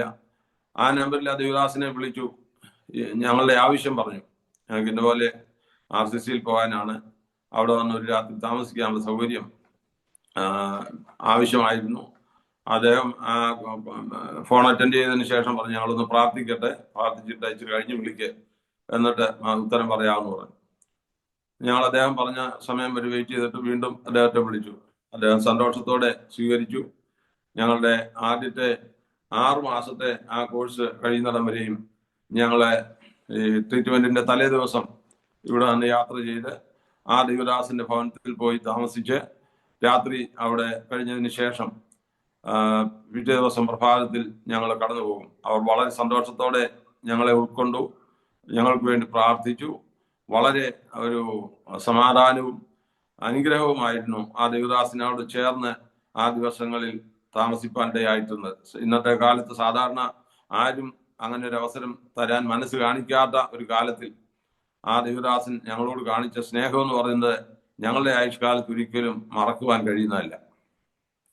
അവിടെ നിന്നാണ് ഞാൻ ആദ്യമേ പോയി പേപ്പറൊക്കെ ഹോസ്പിറ്റലിൽ കൊണ്ടുപോയിട്ടും അതിനനുസരിച്ച് നമുക്കവിടെ അപ്പോയിന്റ്മെന്റ് കിട്ടത്തുള്ളൂ, കൺസൾട്ടിങ്ങിനുള്ള സൗകര്യം കിട്ടത്തുള്ളൂ. അങ്ങനെ പോയി ഒരു അമ്മയും മോനും കൂടെ വരുമ്പോഴത്തേക്ക് ഞാൻ ഈ കാര്യങ്ങളെല്ലാം ക്രമീകരിച്ചു വെക്കും. അങ്ങനെ 6 മാസം ട്രീറ്റ്മെന്റ് ചെയ്തു. 6 മാസത്തെ ട്രീറ്റ്മെന്റ് കഴിഞ്ഞപ്പോൾ കുഴപ്പമില്ലാതെ എല്ലാം വളരെ നോർമലായ ഒരനുഭവത്തിൽ അവിടെ നിന്ന് പോരുവാനായിട്ട് കർത്താവ് സഹായിച്ചു. സ്തോത്രം. അതിനുശേഷം വീണ്ടും ചെക്കപ്പിനായി കടന്നു ചെന്നപ്പോൾ വീണ്ടും ഡോക്ടറുടെ ചെക്കപ്പിൽ ഒരു പ്രയാസമുണ്ട് എന്ന് മനസ്സിലാക്കുവാനിടയായി. അടുത്ത കോഴ്സ് ആരംഭിക്കാനിടയായിട്ടുണ്ട്. എന്നാൽ ഈ മോന്റെ ക്യാൻസർ സ്ഥിരീകരിച്ചു കഴിഞ്ഞപ്പോൾ ഞാനും എൻ്റെ ഭാര്യയും കൂടെ കുഞ്ഞുങ്ങൾ ഉറങ്ങിക്കിടക്കുന്ന സമയത്ത് ഈ രോഗം സ്ഥിരീകരിക്കുന്ന സമയത്ത് മൂത്തവൻ അന്നും അവന് ഗാനശുശ്രൂഷയിലുണ്ട്. അവന്റെ 9ാം ക്ലാസ് മുതൽ പഠിക്കുന്ന സമയത്ത് ഈ ശുശ്രൂഷ ആരംഭിച്ചതാണ്. അന്ന് കൊല്ലത്ത് പാസ്റ്റർ സാമുവൽ ജോസഫിന്റെ ചർച്ചിൽ 21 ദിവസം ഉപവാസ പ്രാർത്ഥന നടക്കുമ്പോൾ മോന്റെ ഏറ്റവും ഉറ്റ ഒരു സ്നേഹിതൻ, ഇന്ന് അദ്ദേഹം അമേരിക്കയിൽ കുടുംബമായിട്ട് സ്ഥിരതാമസമാക്കിയിരിക്കുന്നു, ജിൻസ് മാത്യു എന്ന് പറയും അദ്ദേഹത്തിന്റെ പേര്. ഇവർ രണ്ടുപേരും കൂടെ ആ ഉപവാസ പ്രാർത്ഥനയിൽ വർഷിപ്പ് ലീഡ് ചെയ്യുന്നതിന് വേണ്ടി കടന്നുപോയി. അപ്പോഴാണ് ഈ റിസൾട്ട് ശരിയായിട്ട് ലഭിക്കുന്നത്. അപ്പൊ ഈ സന്ദർഭത്തിൽ എങ്ങനെ മകനോട് ഈ റിസൾട്ടിനെ കുറിച്ച് പറയാനിടയായിത്തീരും, എങ്ങനെ പറയും, ഇനിയും ഇത് കേട്ട് കഴിഞ്ഞാൽ അവന് മാനസിക സ്ഥിതി എന്തായിരിക്കും എന്നൊക്കെ ഉള്ളതായിരിക്കും സംഘർഷം ഞങ്ങൾക്കുണ്ടായിരുന്നു. ഏതായാലും വിളിച്ചു, കാര്യങ്ങളൊന്നും പറഞ്ഞില്ല. വീട്ടിൽ വന്നതിന് ശേഷം ഞങ്ങളെ മോനെ കൂട്ടിക്കൊണ്ട് ആലപ്പുഴയ്ക്ക് പോകുവാനിടയായിത്തീർന്നത്. അങ്ങനെ പോന്നു. RCCയിലോട്ടുള്ള കാര്യങ്ങൾ തീരുമാനിച്ചു.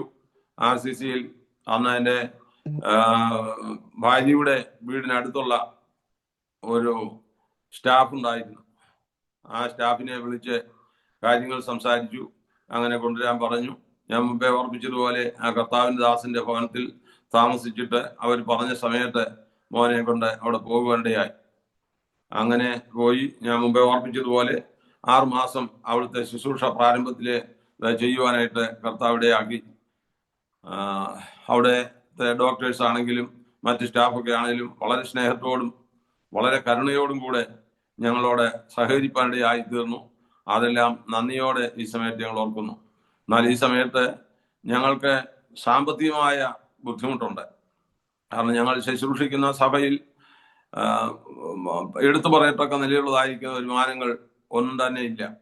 അതുകൊണ്ട് അവിടുന്ന് കിട്ടുന്ന നന്മകൾ കൊണ്ട് ഞങ്ങൾ കുടുംബമായിട്ട് കാര്യങ്ങൾ അത്യാവശ്യം കുടുംബ ചെലവുകൾ ഒക്കെ നടക്കുമെന്നല്ലാതെ ഇതുപോലെയുള്ളതായിരിക്കുന്ന ഒരു കാര്യങ്ങൾക്ക് ഒന്നും അവിടുത്തെ വരുമാനം കൊണ്ട് ഒന്നും ചെയ്യാനൊക്കത്തില്ല. അങ്ങനെ ദൈവസന്നിധിയിൽ പ്രാർത്ഥിപ്പാൻ ഇടയായി. കുഞ്ഞുങ്ങൾ ഉറങ്ങിക്കിടക്കുന്ന സമയത്ത് ഞങ്ങൾ രണ്ടുപേരും കൂടെ മുഴങ്കാലുകളെ മടക്കി കൈകോർത്ത് പിടിച്ച് കർത്താവിനോട് ഇങ്ങനെ പറഞ്ഞു, കർത്താവെ, അങ്ങേ അറിയാതല്ല ഇങ്ങനെ ഒരു അവസ്ഥ വന്നിരിക്കുന്നത്. ഇതിന് ചികിത്സ ആവശ്യമാണെന്ന് കർത്താവിന് അറിയാം. ഇതിനെ ചികിത്സിപ്പാൻ ആവശ്യമായിരിക്കുന്ന നന്മ കർത്താവ് തന്നാലേ ഞങ്ങൾക്ക് മുന്നോട്ട് പോകാൻ കഴിയത്തുള്ളൂ എന്ന് കർത്താവിനോട് വിശ്വാസത്തോടുകൂടെ പറഞ്ഞു.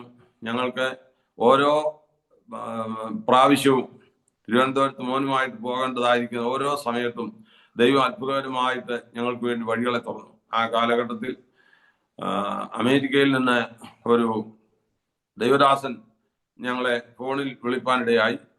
ഞാൻ ആദ്യം അറ്റൻഡ് ചെയ്തു, കാര്യങ്ങളൊക്കെ പറഞ്ഞു. അതിനുശേഷം മോൻ്റെ കൊടുക്കാൻ പറഞ്ഞു. മോനുമായിട്ട് സംസാരിച്ചു. അങ്ങനെ ആദ്യത്തെ ആ കോഴ്സ് തീരുന്നത് വരെയും അദ്ദേഹം ഞങ്ങളെ വിളിക്കുകയും ക്ഷേമം അന്വേഷിക്കുകയും വിവരങ്ങളൊക്കെ മനസ്സിലാക്കുകയും ചെയ്തുകൊണ്ടിരുന്നു. അദ്ദേഹം അവിടെ നിന്ന് ഞങ്ങൾക്ക് ഒരു നല്ല ഹെൽപ്പ് ചെയ്യുവാനായിട്ട് ഇടയായി. അങ്ങനെ അദ്ദേഹത്തിൻ്റെ ഭാര്യ വീട് മുളന്തുരുത്തിയിലായി. അപ്പൊ ഞാൻ കുറച്ച് പൈസ മുളന്തുരുത്തിയിൽ ഏൽപ്പിച്ചിട്ടുണ്ട്, അവിടെ ചെന്ന് വാങ്ങണം എന്ന വഴിയൊക്കെ ഞങ്ങൾക്ക് പറഞ്ഞു തന്നു. ഞാനും മോനും കൂടെ തന്നെ അവിടെ പോയി അത് വാങ്ങിപ്പാനായിട്ട് കർത്താവ് സഹായിച്ചു. എന്നാൽ അതിനോടുകൂടെ പലരും ഞങ്ങളെ ആത്മാർത്ഥമായി ഞങ്ങൾക്ക് വേണ്ടി പ്രാർത്ഥിക്കാനും ഞങ്ങളോട് ഈ വിഷയത്തിൽ കൈത്താങ്ങൽ തന്ന് സഹകരിപ്പാനും ഒക്കെ ഇടയായിത്തീർന്നു. അനേകം ഞങ്ങളെ സഹായിച്ചിട്ടുണ്ട്. അവർ പ്രധാനമായി ഞങ്ങളെ സഹായിച്ചു. അല്ലാതെ ഞങ്ങളെ സ്നേഹിക്കുന്ന ദൈവമക്കളെ, ദൈവദാസന്മാരും ഒക്കെ പലരും ഞങ്ങളെ സഹായിപ്പാനിടയായിത്തീർന്നു. എന്നാൽ ആരുടെയെങ്കിലും പേരുകൾ എടുത്തു പറയണമെന്ന് വെച്ചാൽ അങ്ങനെ എടുത്തു പറയാൻ ഒക്കാത്ത നിലയിലാണ് ഞങ്ങൾക്ക് ആ സഹായം ലഭിക്കാൻ ഇടയായിത്തീർന്നത്. പലരും വളരെ ആത്മാർത്ഥതയോടെ ഞങ്ങളെ കൈത്താങ്ങൽ തന്നു, ഞങ്ങളോട് സഹകരിച്ചു. ഞങ്ങളുടെ ഈ സൗഖ്യത്തിന് വേണ്ടി പ്രാർത്ഥിപ്പാനും എല്ലാം കർത്താവ് കൃപ ചെയ്തു. സഭയിലെ ദൈവമക്കളാണെങ്കിലും അവർ വലിയ സമ്പന്നരോ അതുപോലെയുള്ള സാഹചര്യങ്ങളോ ഒന്നും ഉള്ളവരല്ലെങ്കിലും അവർ വളരെ ആത്മാർത്ഥമായി പ്രാർത്ഥിച്ചു. അവരുടെ കൈത്താങ്ങലും പ്രാർത്ഥനയും എല്ലാം ഞങ്ങൾക്ക് വളരെ ഒരു അനുഗ്രഹമായി. അങ്ങനെ ആദ്യത്തെ കോഴ്സ് കഴിഞ്ഞു. രണ്ടാമത് വീണ്ടും ചികിത്സിക്കേണ്ടതായിട്ടുള്ള അവസ്ഥ വന്നു. അപ്പോൾ ചെലവുകളേറി, ദിവസങ്ങൾ ദൈർഘ്യം അവിടെ താമസിച്ച് ശുശ്രൂഷിക്കേണ്ടതായിരിക്കുന്ന അവസ്ഥ വന്നു. രണ്ടാമത് കോഴ്സിന് ഞങ്ങൾ താമസിച്ചത്.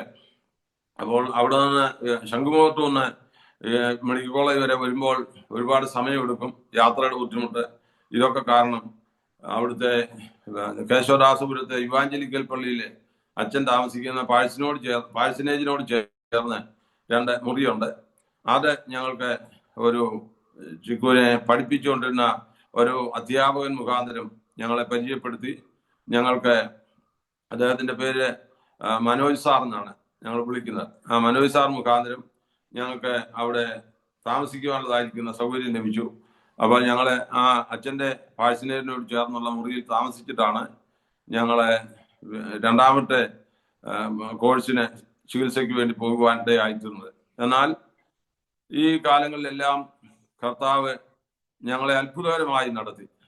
ഞങ്ങളുടെ ദൈവദാസന്മാരും ദൈവമക്കളും അങ്ങനെ ആരെല്ലാം എന്ന് പറയുവാനായിട്ട് ഒക്കാത്ത വിധത്തിൽ വളരെ ആത്മാർത്ഥമായിട്ടെല്ലാവരും സഹായിച്ചു. എന്നാൽ ആ രണ്ടാമത്തെ കോഴ്സ് തീരുമ്പോൾ മോനെ തീരുമാനമെടുത്തു, ഇനിയും ഞാൻ ഇങ്ങോട്ട് വരത്തില്ല, എനിക്ക് കർത്താവ് സൗഖ്യം തന്നു എന്ന വിശ്വാസത്തോടെ തീരുമാനം എടുക്കാനിടയായി. അതിനുശേഷം അവന് ലോകത്തിന്റെ വിവിധ ഭാഗങ്ങളിൽ ശുശ്രൂഷകളുടെ ബന്ധത്തിൽ കടന്നു പോകുവാനും ഇന്ത്യയിലെ പല സംസ്ഥാനങ്ങളിലും പോകുവാനും ഒക്കെ കർത്താവ് സഹായിച്ചു. ശുശ്രൂഷയിൽ ദൈവം ഉപയോഗിച്ചു, ദൈവം മാനിച്ചു. സ്തോത്രം. ഈ സമയങ്ങളിലെ ഞങ്ങളെ രാമങ്കേരിലായിരിക്കുന്ന സമയത്താണ് ഈ ശാരീരികമായ പ്രയാസങ്ങൾ ഉണ്ടാകാൻ ഇടയായിത്തീർന്നത്. രാമങ്കരിയിൽ നിന്ന് അന്നേരം മോനെ SB കോളേജിൽ പഠിച്ചുകൊണ്ടിരിക്കുന്ന സമയത്താണ് ഞങ്ങൾ അവിടെ നിന്ന് ട്രാൻസ്ഫർ ആയിട്ട് മുണ്ടക്കയത്തിന് പോകേണ്ടതായി. അപ്പോൾ ഈ ചികിത്സയൊക്കെ കഴിഞ്ഞ് സൗഖ്യമായതിനു ശേഷം അദ്ദേഹം ഏതോ പ്രോഗ്രാമിന് പോയ കൂട്ടത്തിൽ ഒന്ന് വീഴാനിടയായി. ആ വീണ് ഹിപ്പിന് ക്രാക്ക് ഉണ്ടായി. അങ്ങനെ അതൊരു 80% തേയ്മാനമായിട്ട് തീർന്നു. തേയ്മാനമായി തീർന്നപ്പോൾ നടപ്പാൻ തന്നെ ഇച്ചിരി പ്രയാസം ഉണ്ടായി. അങ്ങനെ കോഴിക്കോട് ബേബി മെമ്മോറിയൽ ഹോസ്പിറ്റലിലെ ഓർത്തോയുടെ മേധാവിയായിരിക്കുന്ന ഡോക്ടർ ഷില്ലർ ജോസ് എന്ന് പറയും, അദ്ദേഹത്തെ കോണ്ടാക്ട് ചെയ്യാൻ കർത്താവ് സഹായിച്ചു. അത് ഇന്നും കൊച്ചിയിൽ താമസിക്കുന്ന ഫിലിപ്പങ്കൾ എന്ന് പറയുന്ന ആ നല്ല സഹോദര തുല്യം, എൻ്റെ മക്കൾക്ക് എന്ന് പറയുമ്പോൾ പിതൃതുല്യം സ്നേഹിക്കുകയും ഞങ്ങളുടെ നന്മയെ ആഗ്രഹിക്കുകയും ചെയ്യുന്ന ഒരു മഹൽ വ്യക്തിയാണ് അദ്ദേഹം. അദ്ദേഹത്തിന് ഈ ഡോക്ടറുമായിട്ട് ഒരു കോണ്ടാക്ട് ഉണ്ടായിരുന്നു. അങ്ങനെയാണ് ആ ഡോക്ടറുമായിട്ട് ബന്ധപ്പെട്ട് ഈ വിഷയവുമായിട്ട് അവിടെ പോകേണ്ടതായിത്തീർന്നത്. അവിടെ പോയി മോന്റെ ഹിപ്പ് റീപ്ലേസ് ചെയ്യാൻ കർത്താവ് സഹായിച്ചു. ആ ഫിലിപ്പങ്കളിന്റെ അതുപോലെ അന്നേരം മോൻ വർഷിപ്പ് ലീഡ് ചെയ്തുകൊണ്ടിരുന്നത് പെട്രാ ചർച്ചിലായിരുന്നു, കൊച്ചിയിലുള്ള പെട്രാ ഫെലോഷിപ്പ് ചർച്ചിൽ. അവിടുത്തെ ദൈവദാസനും ദൈവസഭയും ഒക്കെ ഞങ്ങൾക്ക് വേണ്ടി ആത്മാർത്ഥമായി പ്രാർത്ഥിക്കുകയും സഹകരിക്കുകയൊക്കെ ചെയ്തു. അതുപോലെ ഈ പ്രാരംഭത്തിൽ ഞങ്ങളായിരുന്ന രാമങ്കേരി സഭയിൽ കർത്താവിന്റെ ദാസൻ തമ്പിച്ചായൻ, അതുപോലെ മറിയാമ്മ ആന്റി, ഇന്ന് കേരള സ്റ്റേറ്റിന്റെ പ്രസിഡന്റായി ചുമതല വഹിച്ചുകൊണ്ടിരിക്കുന്ന വാർഷിയും വരുള്ള, ഇങ്ങനെ ഒത്തിരി ദൈവദാസന്മാർ അവിടെ വരികയും പ്രാർത്ഥിക്കുകയും ഞങ്ങൾക്ക് കൈത്താങ്ങലുകൾ നൽകുകയും ചെയ്തിട്ടുണ്ട്. നിത്യതയിൽ വിശ്രമിക്കുന്ന കർത്താവിന്റെ ദാസൻ വാർഷികം വരുള്ള ഞങ്ങളെ ക്ഷേമം അന്വേഷിക്കുകയും പ്രാർത്ഥിക്കുകയും ഒക്കെ കൈത്താങ്ങൽ തരികയും ചെയ്ത ഒരു അനുഗ്രഹീത ദൈവദാസനായിരുന്നു. ഇങ്ങനെ എടുത്തു പറഞ്ഞാൽ ഒത്തിരി പേരുടെ പേരുകൾ പറയേണ്ടതായിട്ട് വരും. അതിനൊന്നും നമ്മുടെ ഈ സെക്ഷനിൽ സമയം വളരെ കുറവാണ്. അതുകൊണ്ട് ഞാൻ ചുരുക്കി പോകട്ടെ. അവിടെ കോഴിക്കോട് ബേബി മെമ്മോറിയൽ ഹോസ്പിറ്റലിൽ അപ്പോയിന്റ്മെന്റ് എടുത്തു. സർജറി വേണമെന്ന് ഡോക്ടർ പറഞ്ഞു. ഏതായാലും മോൻ അതിനു വേണ്ടി സമ്മതിച്ചു. അവിടെ ഏതാണ്ട് 3 മാസത്തോളം ഹോസ്പിറ്റലിലും പുറത്തുമായിട്ട് താമസിക്കേണ്ടി വന്നു. പുറത്ത് അവിടെ ഞങ്ങൾക്ക് കിങ്സ് റിവൈവൽ ചർച്ച് എന്ന് പറയുന്ന പാസ്റ്റർ, ക്രിസ്തുവിൽ പ്രസിദ്ധനായ പാസ്റ്റർ നോബൽ പി തോമസ് ഞങ്ങൾക്ക് അവിടെ ആവശ്യമായിരിക്കുന്ന സഹകരണം തന്നു. കാരണം ഇത് സർജറി കഴിയുമ്പോൾ വിശ്രമത്തിനായിട്ട് ഹോസ്പിറ്റലിൽ ഡിസ്ചാർജ് ആയി കഴിഞ്ഞാൽ അദ്ദേഹത്തിന്റെ ഭവനത്തിലാണ് പോയി താമസിക്കുന്നത്. അദ്ദേഹം സൗകര്യമില്ലെങ്കിൽ അദ്ദേഹം ആരെങ്കിലും ആളുകളെ ഇടപാടാക്കും. അങ്ങനെ വാഹനവുമായിട്ട് വന്ന് അദ്ദേഹത്തിന്റെ വീട്ടിൽ കൊണ്ടുപോയി താമസിപ്പിക്കും. അങ്ങനെ ഒരു കുടുംബം പോലെ ആ സന്ദർഭങ്ങളിൽ ആ കർത്താവിന്റെ ദാസനും കർത്താവിന്റെ ദാസിയും കുഞ്ഞുങ്ങളുമായിട്ട് ആയിത്തീർന്നു. ആ സമയത്താണെങ്കിലും നമ്മുടെ കർത്താവിന്റെ ദാസൻ വിജയ ട്രാവൻ ആ ദൈവദാസൻ വന്ന് വളരെ പ്രാർത്ഥിപ്പാൻ ഇടയായിത്തീർന്നു. പെട്രായിലെ ദൈവമക്കളെ ദൈവദാസന്മാരൊക്കെ കടന്നു വരുവാനിടയായി. അവരുടെയൊക്കെ കൈത്താങ്ങൽ അനുഭവിപ്പാനായിട്ട് ഇടയായിത്തീർന്ന് നന്ദിയോടെ ഈ സമയത്ത് ഓർക്കുകയാണ്. അപ്പൊ അങ്ങനെ അവിടെ 3 മാസത്തോളം കോഴിക്കോട്ടായിരുന്നു, ആശുപത്രിയിലും പുറത്ത് ഭവനത്തിലും ഒക്കെയുമായിട്ട്. ആ സന്ദർഭത്തിലും മൊത്തം ടെസ്റ്റുകൾ നടത്തി. അപ്പോൾ ക്യാൻസറിൻ്റെതായിരിക്കും ഒരു പ്രയാസവും ഇല്ലായിരുന്നു. അതിനുശേഷമാണ് വാസ്തവത്തിൽ ഏറ്റവും കൂടുതൽ യാത്രകൾ ഉണ്ടാകുവാനിടയായിത്തീർന്നത്. അങ്ങനെ കർത്താവിന്റെ ഒരു സാക്ഷിയായിട്ട് കർത്താവിന്റെ മഹത്വമുള്ള ശുശ്രൂഷയ്ക്ക് വേണ്ടി മോനെ അനേകയിടങ്ങളിൽ വിവിധ രാജ്യങ്ങളിൽ ഒക്കെ കടന്നു പോകാനിടയായിത്തീർന്നു. ഞങ്ങൾക്ക് ആ സമയത്ത് സ്വന്തമായിട്ട് ഒരു ഭവനം ഇല്ലായിരുന്നു. മോനി പ്രയാസങ്ങൾ വരുന്നതിന് മുമ്പേ ദൈവാലോചന പ്രകാരം ഞങ്ങൾക്ക് അല്പം സ്ഥലം ഉണ്ടായിരുന്നത് വിറ്റു. പല സ്ഥലങ്ങളിൽ പോയി സ്ഥലം നോക്കിയിട്ടും ഒന്നും തൃപ്തിയാകുന്നില്ല. അങ്ങനെയൊക്കെ മുന്നോട്ട് പോകേണ്ടതായിത്തീർന്നു. ഏതായാലും മോന്റെ ശുശ്രൂഷ രംഗം വളരെ വിശാലമായി കർത്താവ് നൽകി. അദ്ദേഹത്തിന്റെ ശുശ്രൂഷകൾ അനേകർക്ക് ആശ്വാസവും സൗഖ്യവും ദൈവസഭയ്ക്ക് അനുഗ്രഹവുമായിരുന്നു. ഒരു പുരുഷായുസ് മുഴുവനും ചെയ്യുന്നതിനേക്കാൾ ശ്രേഷ്ഠമായിരിക്കുന്ന ശുശ്രൂഷ മോന്റെ ശുശ്രൂഷാകാലം കൊണ്ട് ചെയ്തെടുക്കാനായിട്ട് കർത്താവ് സഹായിച്ചു. എൻ്റെ പേരിലാണ് ആദ്യം ഇവരെല്ലാം അറിയപ്പെട്ടിരുന്നതെങ്കിലും ഇപ്പോൾ വാസ്തവത്തിൽ ഞങ്ങള് എവിടെ ചെന്നാലും ആദ്യമായിട്ട് ആരെ കാണുവാനും പരിചയപ്പെടുവാനും ഇടയായി തീർന്നാലും ചിക്കുവിന്റെ പിതാവ് എന്ന് പറയുമ്പോൾ പിന്നെ പ്രത്യേകിച്ചൊന്നും പരിചയപ്പെടുത്തേണ്ടതായിട്ടുള്ള ആവശ്യമില്ല. ചിക്കുവിന്റെ മാതാപിതാക്കൾ എന്ന് പറഞ്ഞാൽ പ്രത്യേകം അവർക്ക് അറിയാൻ പരിചയപ്പെടുത്തേണ്ടാതെ പെട്ടെന്ന് മനസ്സിലാകുവാൻ ഇടയായിത്തീരും. അങ്ങനെയാണ് ഞങ്ങളിപ്പോൾ വാസ്തവത്തിൽ അറിയപ്പെടുന്നത്. ആ അഡ്രസ്സിലാണ് ഞങ്ങളിപ്പോൾ വാസ്തവത്തിൽ അറിയപ്പെടുന്നത്. മിക്കവാറും ദൈവദാസന്മാർ, ലോകത്തിന്റെ ഏത് ഭാഗത്തുള്ള ദൈവദാസന്മാർക്കാണെങ്കിലും ദൈവമക്കൾക്കാണെങ്കിലും മലയാളികളുടെ ഇടയിൽ ആ നിലയിൽ പറഞ്ഞാലേ പെട്ടെന്ന് മനസ്സിലാക്കാനായിട്ട് സാധിക്കുന്നു. മോനെ ഞങ്ങൾക്ക് വളരെ അനുഗ്രഹമായിരുന്നു. ഈ പ്രയാസങ്ങളൊക്കെ ഉണ്ടായിരുന്നെങ്കിൽ പോലും ഇതെല്ലാം കഴിഞ്ഞ് തനിക്ക് ലഭിക്കുന്ന നന്മകൾ ഒക്കെ കർത്താവിന്റെ മഹത്വമുള്ള വേലയ്ക്ക് വേണ്ടി ചെലവിടുന്ന ഒരു സ്വഭാവം ഉണ്ടായിരുന്നു. അപ്പോൾ ഞാൻ അദ്ദേഹത്തോട് പറയും, മോനെ നമുക്ക് സ്വന്തമായിട്ട് ഇതുവരെ ഒരു ഭവനമായിട്ടില്ല, നമുക്കൊരു ഭവനം ആവശ്യമാണ് എന്നൊക്കെ പറയും. അപ്പോൾ എന്നോട് പറയുന്ന വാചകം, എനിക്കിപ്പോൾ വിതയ്ക്കാനുള്ള സമയമാണ്. ഞാനൊരു മറുപടി അതിന് പറയാറില്ല. അപ്പോൾ ഞങ്ങൾ അറിയാതെ അദ്ദേഹം വിതയ്ക്കുന്നുണ്ടായിരുന്നു. പലർക്കും പല പഠനത്തിനും സ്പോൺസർ ചെയ്യാൻ കർത്താവ് സഹായിച്ചു. അദ്ദേഹത്തിന്റെ മനസ്സിൽ ഒരു കാര്യം ചെയ്യണം എന്ന് ഉണ്ടായിക്കഴിഞ്ഞാൽ തൻ്റെ ആവശ്യം പോലും നോക്കാതെ കൈ തുറക്കുന്ന ഒരു സ്വഭാവമായിരുന്നു അദ്ദേഹത്തിനുണ്ടായിരുന്നത്. അങ്ങനെയെല്ലാം കർത്താവിന്റെ നാമത്തിന് വേണ്ടി പ്രയോജനപ്പെടുവാൻ സ്വർഗത്തിലെ ദൈവം കൃപ ചെയ്തു. തൻ്റെ വാസ്തവത്തിൽ മോഹന വിശ്വാസത്തോടെ എടുത്തിറങ്ങിയത് കൊണ്ടാണ് ഞങ്ങൾക്ക് വാസ്തവത്തിൽ ഇന്നൊരു സ്വന്തമായ ഭവനം ഉണ്ടാകാൻ ഇടയായിത്തീർന്നത്. ആ ഭവനത്തിന്റെ കാര്യമൊക്കെ പറഞ്ഞു കഴിഞ്ഞാൽ വളരെ അത്ഭുതകരമാണ്. വളരെ അത്ഭുതകരം എന്ന് പറഞ്ഞാൽ, എനിക്ക് അന്നും ഇന്നും കടബാധ്യതയോട് താല്പര്യമില്ല. ഒരു കടക്കാരനാകാൻ ഞാൻ ഒരിക്കലും ആഗ്രഹിക്കുന്നില്ല. അന്നും ഇല്ല ആഗ്രഹം, ഇന്നും ഇല്ല. പക്ഷേ ഇത് ഒരു വീടെന്നൊക്കെ പറയുമ്പോൾ സാധാരണ ഉള്ള വരുമാനം കൊണ്ടൊന്നും നടക്കുകയില്ല. അപ്പൊ അതുകൊണ്ട് അദ്ദേഹം തന്നെ ഇളയ മോനും ഒക്കെ ആയിട്ട് അവർ രണ്ടുപേരും കൂടാണ് ഇന്ന് ഞങ്ങൾ താമസിക്കുന്ന അത് പോയി കാണാനായിട്ടിടയായിട്ടിരുന്നത്. അതിന്റെ അടുത്തുള്ള 2 നില കെട്ടിടമാണ് ആദ്യം പോയി കണ്ടത്. അപ്പൊ ഞങ്ങൾക്ക് ആ കാര്യത്തെ കുറിച്ച് ചിന്തിക്കാൻ പോലും ഒക്കുന്നതല്ലായിരുന്നു. എന്നാൽ അതിനോട് ചേർന്ന് തന്നെ അത് പണിത് കൊടുത്ത ആള് തന്നെ നിങ്ങളുടെ ബഡ്ജറ്റിനനുസരിച്ച് ഒരു ഭവനം പണിത് തരാം, കുറേശ്ശെ പൈസ കൊടുത്താൽ അത് ലോണിന്റെ കാര്യമൊക്കെ ശരിയാക്കാം എന്നൊക്കെ പറഞ്ഞ് അദ്ദേഹം അങ്ങ് പ്രേരിപ്പിച്ചു. ഏതായാലും അവിടെ ഒരു ഭവനം വാങ്ങിക്കാനായിട്ട് കർത്താവ് സഹായിച്ചു. ഞങ്ങൾക്ക് ലോൺ അനുവദിച്ചൊക്കെ വളരെ അത്ഭുതകരമാണ്. ഞങ്ങൾക്ക് ലോൺ സാങ്ഷൻ ആക്കിയതിന്റെ പിറ്റേ ദിവസം ആ മാനേജർ അവിടെ നിന്ന് മാറിപ്പോകാനിടയായി. അങ്ങനെ ലോൺ സാങ്ഷനായി. 2014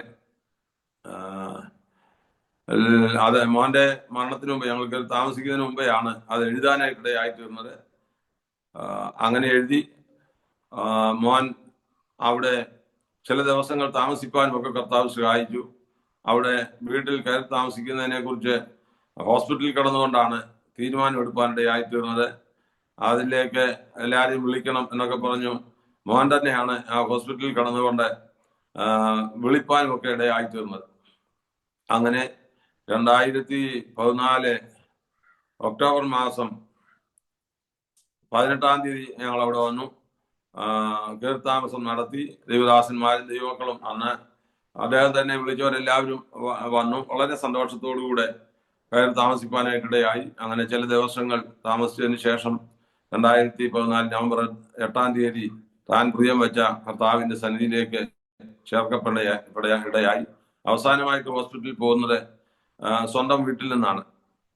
സ്വന്തം വീട്ടിൽ നിന്ന് ഹോസ്പിറ്റലിൽ പോകേണ്ടയായി. അന്ന് അദ്ദേഹത്തിന്റെ ആഗ്രഹപ്രകാരം വീട്ടിൽ ചില ദിവസങ്ങൾ താമസിച്ചു. ഇളയ മകനും അമ്മയും ചിക്കുവുമായിട്ട് ഒരുമിച്ച് താമസിച്ചു. ഞങ്ങള് പാഴ്സനയിൽ സഭയുടെ ചുമതല ഉണ്ടായിരുന്നുകൊണ്ട് ഞങ്ങൾ പാഴ്സനയിൽ താമസിച്ചിരിക്കുകയായിരുന്നു. അവിടെ നിന്നാണ് പെട്ടെന്ന് ശാരീരികമായിട്ട് പ്രയാസങ്ങൾ തോന്നി.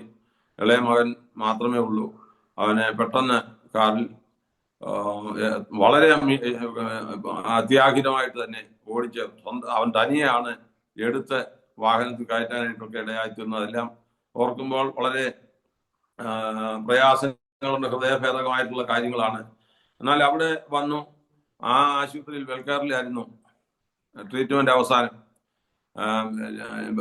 ആദ്യം ലേക്ക് ഷോറിലാണ് പോയത്. അപ്പോൾ ലേക്ക് ഷോറിൽ ട്രീറ്റ്മെന്റ് ചെയ്യുന്ന ഡോക്ടേഴ്സും സ്റ്റാഫും ഒക്കെ തന്നെയായിരുന്നു വെൽക്കെയറിലും ഉണ്ടായിരുന്നത്. അവർ പറഞ്ഞ അനുസരിച്ച് വെൽക്കെയറിൽ വന്നു. അപ്പോൾ ഇദ്ദേഹത്തെ കാണാൻ അവിടെ വിസിറ്റേഴ്സ് നോട്ട് അലൗഡ് എന്ന് എഴുതി വെച്ചിട്ടുണ്ട്, ബോർഡൊക്കെ ഇട്ടിട്ടുണ്ട്. പക്ഷേ ധാരാളം ആളുകൾ കാണാനായിട്ട് വരുമായിരുന്നു. വന്ന് അദ്ദേഹം കിടക്കുന്ന കട്ടിലിന്റെ അവിടെ മുട്ടുകുത്തി ചിക്കുവിനെ കൊണ്ട് പ്രാർത്ഥിപ്പിക്കുന്ന അവസരങ്ങളും കാണുവാനായിട്ട് തീർന്നിട്ടുണ്ട്. അങ്ങനെ ഒരുപാട് പേരെ കാണുവാനും പ്രാർത്ഥിക്കുവാനും ഒക്കെ കർത്താവിടെയാക്കി. അങ്ങനെ എനിക്ക് ഈ മരിക്കുന്നതിന്റെ അടുത്ത ദിവസങ്ങളിൽ പോലും വാസ്തവത്തിൽ മരിക്കും എന്നുള്ളതായിരിക്കുന്ന ഒരു ചിന്ത പോലും എന്റെ മനസ്സിലില്ലായിരുന്നു. അവസാനം മരണത്തോടടുക്കുന്ന സമയത്ത് ഞങ്ങളെ അവന്റെ അടുക്കിലേക്ക് വിളിപ്പിച്ചു, ഞങ്ങളോട് സംസാരിച്ചു. പിന്നെ അവസാനം വെള്ളമൊക്കെ തൊട്ടുകൊടുക്കാനുള്ളതായിരിക്കുന്ന ഭാഗ്യമൊക്കെ ഞങ്ങൾക്ക് കർത്താവ് തന്നു. ഞങ്ങൾക്ക് ഐസിയുവിനകത്ത് ഏത് സമയത്തും കയറാനുള്ളതായിരിക്കുന്ന അവസരമൊക്കെ തന്നു. ആ മരണം സംഭവിക്കുന്ന സമയത്ത് ആ ഹോസ്പിറ്റലിൽ നമ്മളെ സാധാരണ ഭാഷയിൽ പറഞ്ഞാൽ പൂഴി നുള്ളിയിടാൻ സ്ഥലമില്ലാത്തതുപോലെ വലിയ ജനാവലി അപ്പോൾ തന്നെ കൂടാനായിട്ട് ഇടയായി തീർന്നു. അതുപോലെ ആളുകൾ അവനെ സ്നേഹിക്കുന്നുണ്ടായിരുന്നു, സ്നേഹിക്കുകയും പ്രാർത്ഥിക്കുകയും ഒക്കെ ചെയ്യുന്നുണ്ടായിരുന്നു. അതുകൊണ്ടാണ് അങ്ങനെ ഒരു സന്ദർഭം ഉണ്ടായത്. അവന്റെ ഫ്യൂണറലിനെ കുറിച്ചൊക്കെ ആരോടും പറയേണ്ട ആവശ്യമില്ല. ഇപ്പോഴും അത് കാണാൻ താല്പര്യപ്പെടുന്നവർ കാണാനുള്ള അവസരം നമ്മുടെ മീഡിയയ്ക്കകത്തുണ്ട്. അതുപോലെ അതിനു മുമ്പ് ഇത്രയും ജനങ്ങൾ കൂടി ഇത്രയും ഒരു ആരാധനയോടുകൂടെ ഉള്ളതായിരിക്കുന്ന ഒരു ഫ്യൂണറൽ സർവീസ് നടന്നിട്ടുണ്ടോ എന്ന് എനിക്കറിയത്തില്ല. അത്രമാത്രം ഒരു ഭക്തിസാന്ദ്രമായിരിക്കുന്ന അനുഭവത്തിലായിരുന്നു ആ കാര്യങ്ങളൊക്കെ നടപ്പാൻ ഇടയായിത്തീർന്നത്. അതെല്ലാം ദൈവത്തിന് മഹത്വം കരയേറ്റുന്നു. അപ്പോൾ അവനെ പ്രവർത്തിച്ചുകൊണ്ടിരുന്ന ഫയർ വിങ്സ് അന്നത്തെ അവരുടെ എല്ലാം സഹകരണം ആ കാര്യങ്ങളിലെല്ലാം ഉണ്ടായിരുന്നു. നന്നായിട്ട് അവരെല്ലാം സഹകരിക്കുകയും പ്രാർത്ഥിക്കുകയും ഒക്കെ ചെയ്തു. ആരുടെയും പേരുകൾ എടുത്തു പറഞ്ഞാൽ ഇന്നാരുടെ പേര് പറഞ്ഞില്ലല്ലോ എന്നൊക്കെ ഉള്ളതായ ചിന്തകളൊക്കെ വരുവാനായിട്ട് ഇടയായിത്തീരും. അതുകൊണ്ട് പേരുകളൊന്നും എടുത്തു പറയുന്നില്ല. അപ്പൊ അത് ഞങ്ങളുടെ ജീവിതത്തിലെ ഒരിക്കലും മറക്കാനാകാത്ത ഹൃദയഭേദകമായ ഒരു അവസ്ഥയായിരുന്നു. കാരണം അതുപോലെ ഞങ്ങളെ സ്നേഹിക്കുകയും കരുതുകയും ചെയ്യുന്ന ഒരു വ്യക്തിത്വമായിരുന്നു ഞങ്ങളുടെ മൂത്ത മകന്റെ. അവൻ വാസ്തവമായിട്ട് വിശ്വാസത്തോടെ അന്ന് ഭവനത്തിന് വേണ്ടി ഇറങ്ങിത്തിരിച്ചില്ലായിരുന്നെങ്കിൽ ഒരുപക്ഷെ ഇന്നും ഞങ്ങൾക്ക് സ്വന്തമായി ഒരു ഭവനം ഉണ്ടാകുമായിരുന്നില്ല എന്നാണ് ഞാൻ ഇപ്പോഴും ചിന്തിക്കുന്നത്. അപ്പൊ വിശ്വാസത്തോടെ അന്ന് ആ വിഷയത്തിന് വേണ്ടി ധൈര്യത്തോടെ ഇറങ്ങിത്തിരിച്ചുകൊണ്ടാണ് ഞങ്ങൾക്കൊരു ഭവനം ഉണ്ടാകാൻ ഇടയായിത്തീർന്നത്. അതുകൊണ്ട് തൻ്റെ മരണശേഷം തൻ്റെ ഫ്യൂണറലിന് ആദ്യത്തെ സെക്ഷൻ നടത്തുവാൻ ഇടയായിത്തീർന്നത് ഞങ്ങളുടെ ഭവനത്തിൽ വെച്ച് തന്നെ ആയിരുന്നു. അതല്ലെങ്കിൽ ഏതെങ്കിലും ഒരു ചർച്ചിന്റെ പാഴ്സനയിലോ ഹോളിലോ ഒക്കെ വെച്ച് ആയിരുന്നു നടത്തുവാൻ ഇടയായിത്തീർന്നത്. എന്നാൽ വീട്ടിൽ നിന്ന് രാത്രി വീട്ടിൽ വെച്ചു. ന്യൂ ഇന്ത്യ ദൈവസഭയുടെ ജനറൽ സെക്രട്ടറി, അതുപോലെ സ്റ്റേറ്റിന്റെ നേതാക്കന്മാര്, ഇങ്ങനെയുള്ളതായിരിക്കുന്ന എല്ലാ ദൈവദാസന്മാരും ദൈവമക്കളും ഒക്കെ കൂടി വന്ന് രാത്രിയിൽ പ്രാർത്ഥനയോടെ ആയിരിക്കാനിടയായി. പിറ്റേ ദിവസം രാവിലെ 11-ാം തീയതി രാവിലെ ബെരേസ്ത ഓഡിറ്റോറിയത്തിൽ വെച്ചാണ് ബാക്കി ശുശ്രൂഷകൾ നടക്കുവാൻ ഇടയായിത്തീർന്നത്. മകളെ വിദേശത്തെ പഠിപ്പാൻ, അമേരിക്കയിൽ ദൈവവചനം പഠിപ്പാനുള്ളതായിരിക്കുന്ന അവസരം ഉണ്ടായി. അതും വളരെ അത്ഭുതകരമായിട്ടാണ് അവിടെ അഡ്മിഷൻ ലഭിച്ചു. അവിടെ പോകുവാനുള്ളതായിരിക്കുന്ന വിസ ലഭിച്ചു. അവിടെ അവര് 2016 ഡിസംബർ 27 വിവാഹം നടക്കുവാനായിട്ട് കർത്താവ് കൃപ ചെയ്തു. ഞങ്ങളെ മൂത്ത മകൻ എങ്ങനെ സ്നേഹിപ്പാനിടയായിത്തീർന്നോ അതുപോലെ തന്നെ സ്നേഹിക്കുന്ന ഒരു മകനാണ് ഞങ്ങളുടെ മകളുടെ ഭർത്താവ്. അതുപോലെ സ്നേഹവും ഞങ്ങളോട് വളരെ താല്പര്യവും ഉള്ള ഒരു ദൈവദാസനാണ്. അവർ കുടുംബമായിട്ട് ഇപ്പോൾ കർത്താവിന്റെ മഹത്വമുള്ള ശുശ്രൂഷയിൽ അമേരിക്കയിൽ ന്യൂ ഹാംഷർ എന്ന് പറയുന്ന സ്ഥലത്ത് ബേത്ലഹേമിൽ ആയിരിക്കുന്നു. അവർക്ക് 3 കുഞ്ഞുങ്ങളുണ്ട്. മൂത്തര് സൈലിൻ, രണ്ടാമത്തെ കുഞ്ഞ് യാഫ, മൂന്നാമത്തേര് ഏയ്സിക്. ഇങ്ങനെ 3 കുഞ്ഞുങ്ങളെയാണ് കർത്താവർക്ക് ദാനമായി നൽകുവാൻ ഇടയായിത്തീർന്നത്. അവരുടെ അടുക്കൽ ഞങ്ങൾക്ക് പോകുവാനും ചില മാസങ്ങൾ അവരോടൊരുമിച്ച് ആയിരിക്കാനും അവിടെയുള്ളതായിരിക്കുന്ന പല സ്ഥലങ്ങളിൽ കാണുവാൻ പോകുവാനും ഒക്കെ കർത്താവ് അവസരം തന്നു. അതെല്ലാം നന്ദിയോടെ ഓർക്കുന്നു. ദൈവത്തിന് സ്തോത്രം. ഈ സമയത്ത് മകളുടെ വിവാഹത്തിന് ശേഷം എൻ്റെ ഭാര്യ 2017 ഏപ്രിൽ മാസം 23-ാം തീയതി അപ്പോൾ 23-ന് തലേ ആഴ്ചയിൽ ഒരു 3-4 ദിവസം കോട്ടയത്തുള്ള മെഡിക്കൽ സെന്ററിൽ അഡ്മിറ്റായി ട്രീറ്റ്മെന്റ് എടുക്കാനിടയായി തീർന്നു. തലയ്ക്ക് കഴുത്തിന് താഴോട്ടുള്ളതായിരിക്കുന്ന എല്ലാ പരിശോധനകളും നടത്തി, എല്ലാം നോർമലായിരുന്നു. എന്നാൽ 23-ാം തീയതി ഞായറാഴ്ച ഞങ്ങള് വിശുദ്ധ സഭായോഗത്തിന് പോകുവാനുള്ളതായിരിക്കുന്ന തയ്യാറിൽ കാര്യങ്ങളൊക്കെ ക്രമീകരിച്ച് തലേ ദിവസം ക്രമീകരിച്ചിരിക്കുമ്പോൾ 23-ാം തീയതി രാവിലെ ഞാൻ ഉണർന്നെഴുന്നേറ്റ് എൻ്റെ ഭാര്യയെ വിളിക്കുമ്പോൾ യാതൊരു പ്രതികരണവുമില്ല. അൺകോൺഷ്യസ് ആയി. അവിടെ നിന്ന് ഞാൻ പെട്ടെന്ന് ടാബ്ലറ്റ് ഒക്കെ കൊടുത്തു, കടുങ്കാപ്പി തിളപ്പിച്ചു കൊടുത്തു. ഇതെല്ലാം ആയിട്ടും വേണ്ടുന്ന വിധത്തിലുള്ളതായിരിക്കും ഒരു പ്രതികരണം, ഒരു റെസ്പോണ്ട് ഇല്ല. അപ്പൊ പെട്ടെന്ന് എൻ്റെ വൈഫിന്റെ റിലേഷനിലുള്ള ഒരു ഫാമിലി, ഒരു വിശ്വാസികളാണ് അവർ, ഞങ്ങളുടെ വീടിന്റെ ഏറെക്കുറെ അടുത്ത് താമസിക്കുന്നുണ്ട്. അവിടെ വിളിച്ചു. അവിടുന്ന് അവിടുത്തെ മകൻ വന്ന് നോക്കുമ്പോൾ റെസ്പോണ്ട് ചെയ്യുന്നില്ല. അവരെല്ലാം നേഴ്സുമാരാണ്, അതുകൊണ്ടാണ് അവരെ വിളിച്ചത്. അപ്പൊ അവിടുന്ന് പെട്ടെന്ന് ഞങ്ങളെ ചികിത്സിച്ചുകൊണ്ടിരുന്ന മെഡിക്കൽ സെന്ററിൽ തന്നെ പോയി. മെഡിക്കൽ സെന്ററിൽ ചെന്നിട്ട് അവര് അവസാനം ഒരു സീനിയർ ഡോക്ടറാണ് അവിടെ ഉണ്ടായിരുന്നത്. അവര് പറഞ്ഞതനുസരിച്ച് തലയുടെ സ്കാൻ എടുത്തപ്പോൾ തലയ്ക്കകത്തുനിന്ന് ബ്ലീഡിംഗ് ആണ്. അവർ പറഞ്ഞു ഇവിടെ ഇതിനെ ചികിത്സിക്കാനുള്ള മാർഗമില്ല, കാരണം അവിടെ ന്യൂറോ സർജൻ ഇല്ല. തന്നെയല്ല, ഞായറാഴ്ച രാവിലെയാണ്. അതുകൊണ്ട് ഒന്നുകിൽ കാരിത്താസ് ഇല്ല മെഡിക്കൽ കോളേജ്. അപ്പൊ മെഡിക്കൽ കോളേജ് വിട്ട് ഞായറാഴ്ച രാവിലെ ചെന്നാൽ എങ്ങനെ ഒരു എത്തുമ്പോഴും കിട്ടുകയല്ലോ. അതുകൊണ്ട് നമുക്ക് കാരിത്താസിൽ തന്നെ പോയേക്കാം എന്ന് പറഞ്ഞ് കാരിത്താസിൽ പോകുവാനായിട്ടിടയായി. കാരിത്താസിൽ ചെന്നു, കാഷ്വാലിറ്റി കയറി. പെട്ടെന്ന് അവരെ പരിശോധനകളെല്ലാം നടത്തി. അങ്ങനെ കാരിത്താസിലെ ICUവിൽ, ന്യൂറോയുടെ ICUവിൽ 10 ദിവസങ്ങൾ കിടക്കാനായിട്ടിടയായി തീർന്നു. അപ്പോൾ യാതൊരു പ്രതികരണവുമില്ല, വെള്ളം കുടിക്കുന്നില്ല, കണ്ണ് തുറക്കുന്നില്ല, ഇങ്ങനെയുള്ള യാതൊരു പ്രതികരണവുമില്ല. ഡോക്ടർ പറഞ്ഞു ഞങ്ങൾക്ക് ഇപ്പോഴൊന്നും പറയാനൊക്കത്തില്ല, പുറത്തുള്ളവരോടൊക്കെ, മക്കളൊക്കെ സ്ഥലത്ത് ഏതെങ്കിലും പുറത്താണെങ്കിൽ അവരോട് പറയണം, ഈ കണ്ടീഷൻ ഇങ്ങനെയാണെന്ന് പറയണം എന്ന് പറഞ്ഞു. അപ്പൊ അങ്ങനെ മക്കളോട് പറയുവാനായിട്ട് ഇടയായി. ഏതായാലും ദീർഘമായിരിക്കുന്ന 10 ദിവസങ്ങൾക്ക് ശേഷമാണ് കണ്ണ് തുറന്നത്. അതിനോടകത്ത് എന്നെ പോലും അതിനകത്തോട്ട് കയറാനോ കാണിക്കാനോ അവര് അനുവദിച്ചില്ല. ICUവിലായിരിക്കുന്ന സമയത്ത് കർത്താവിന്റെ ദാസൻ തമ്പിച്ചാന് മാത്രം കയറി കാണാനും ഒന്ന് പ്രാർത്ഥിക്കാനുള്ളതായിരിക്കുന്ന അവസരം ഹോസ്പിറ്റലിന്റെ അധികാരികൾ നൽകി. അല്ലാതെ വേറെ ഒരു മനുഷ്യൻ പോലും അതിനകത്ത് കയറാൻ അവർ അനുവദിച്ചിട്ടില്ല. അങ്ങനെ 10 ദിവസം കഴിഞ്ഞു. ആ 10 ദിവസത്തിന് ശേഷമാണ് കണ്ണ് തുറന്നത്. കണ്ണ് തുറന്നതും ഒരു സ്പൂൺ വെള്ളം കുടിച്ചതും ഒക്കെ അതിനുശേഷമാണ്. വീണ്ടും തുടർന്ന് 1 മാസത്തോളം കാരിത്താസ് ഹോസ്പിറ്റലിൽ റൂമിലായിരുന്നു. അപ്പം ഏതാണ്ട് മരണത്തോളം ആയിപ്പോയ ഒരവസ്ഥയായിരുന്നു. തിരിച്ചു കിട്ടുമോ എന്ന് ആർക്കും തന്നെ പ്രതീക്ഷയില്ലായിരുന്നു. ഞാൻ കർത്താവിനോട് ചോദിച്ചു, കർത്താവേ, എൻ്റെ മകൻ അങ്ങയുടെ അടുക്കലേക്ക് വന്നിട്ട് അതിന്റെ വേദന ഇതുവരെ മാറിയിട്ടില്ല. അതുകൊണ്ട് ഇനിയും ഇങ്ങനെയാണോ? കർത്താവ് കരുണ കാണിക്കണം എന്ന് കർത്താവിനോട് കണ്ണുനീരോടുകൂടെ അപേക്ഷിപ്പാനായിട്ട് ഇടയായി തീർന്നു. ഏതായാലും അങ്ങോട്ട് ഇങ്ങനെയാണ് പോകാനിടയായെങ്കിലും ഇങ്ങോട്ട് സംസാരിച്ചും സന്തോഷിച്ചും മടങ്ങിപ്പോരുവാനായിട്ട് കർത്താവ് സഹായിച്ചു.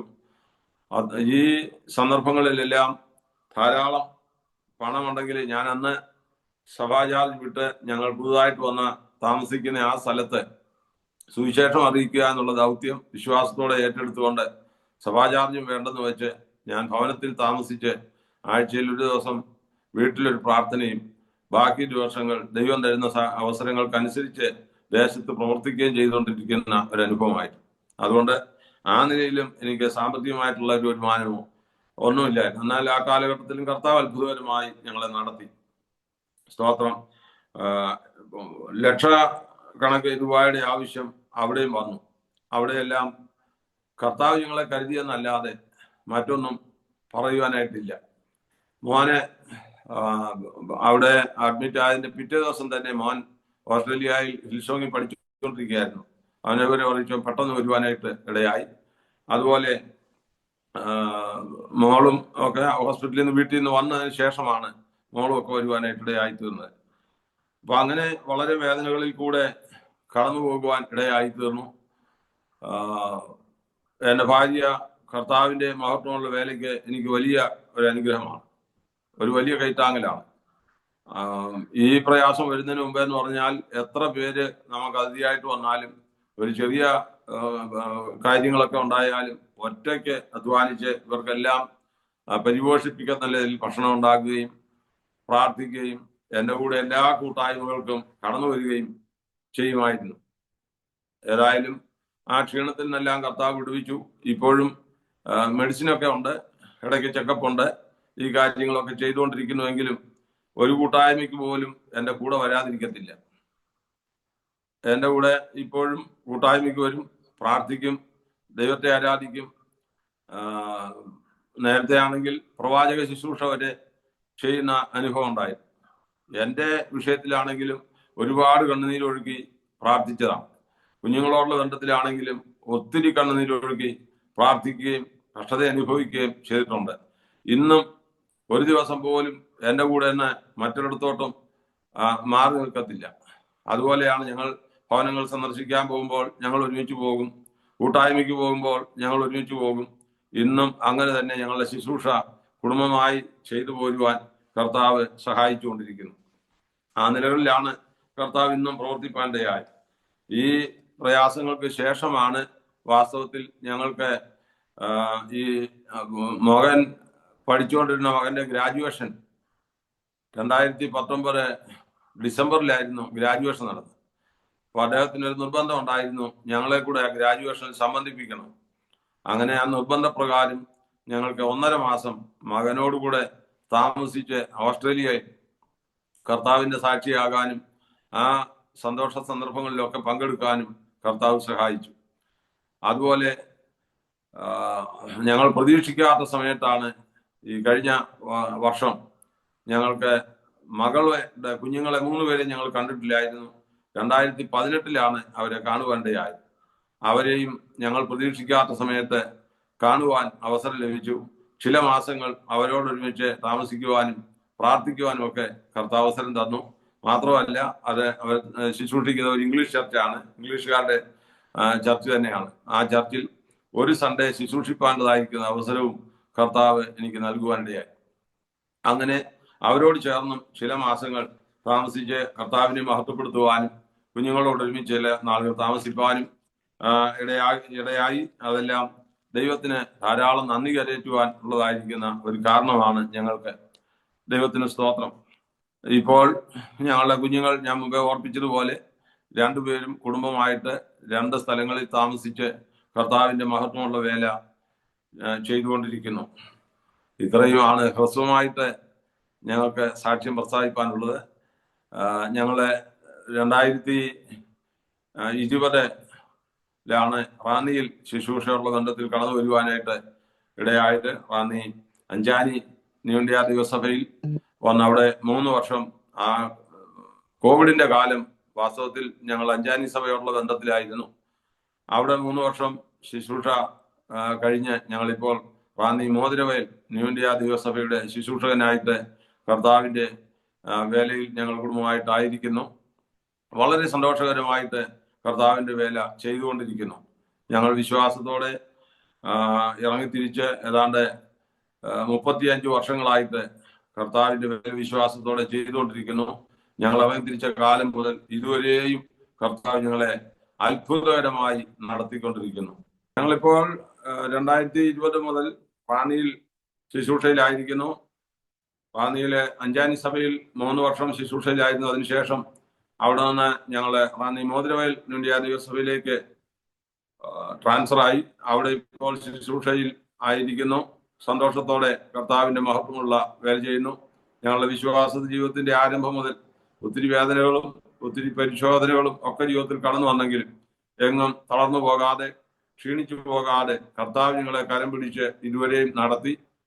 ഞങ്ങളുടെ ദൈവദാസന്മാരൊക്കെ ഞങ്ങളെ സ്നേഹിക്കുകയും കരുതുകയും ഒക്കെ ചെയ്യുന്നു. ദൈവമക്കളും വളരെ ആത്മാർത്ഥതയോടും സ്നേഹത്തോടും കൂടെ ഞങ്ങളോട് ഇടപെടുകയും ഞങ്ങളോട് സഹകരിക്കുകയും ചെയ്തുകൊണ്ടിരിക്കുന്നു. ഇന്ന് വരെ കർത്താവ് അത്ഭുതകരമായി നടത്തിക്കൊണ്ടിരിക്കുന്നു. ഇതുപോലെയുള്ളതായിരിക്കും പ്രയാസങ്ങളും ഭാരങ്ങളും തീച്ചൂളയുടെ അനുഭവങ്ങളും ജീവിതത്തിൽ കടന്നു വന്നപ്പോൾ തളർന്നു പോകാതെ ക്ഷീണിച്ചു പോകാതെ നടത്തിയ ദൈവത്തിന് എല്ലാ മഹത്വവും കരയറ്റുന്നു. ഒപ്പം ഞങ്ങൾക്ക് വേണ്ടി പ്രാർത്ഥിക്കുകയും ഞങ്ങൾക്ക് വേണ്ടി കൈത്താങ്ങലുകളെ നൽകുകയും ചെയ്തായിരിക്കുന്ന ദൈവദാസന്മാരുണ്ട്, ദൈവമക്കളുണ്ട്. എല്ലാവരെയും ഓർത്ത് നന്ദിയോടെ കർത്താവിന് മഹത്വം കരയറ്റുകയും എല്ലാവർക്കും നന്ദി അറിയിക്കുകയും ചെയ്യുന്നു. വിശേഷാൽ ഇപ്രകാരം ഞങ്ങൾക്ക് ഈ അരോമ TV ഞങ്ങളുടെ സാക്ഷ്യം പങ്കുവയ്ക്കുവാനും ദൈവം നടത്തിയ വഴികളെക്കുറിച്ച് പ്രസ്താവിപ്പാനും ഒരവസരം ലഭിച്ചു.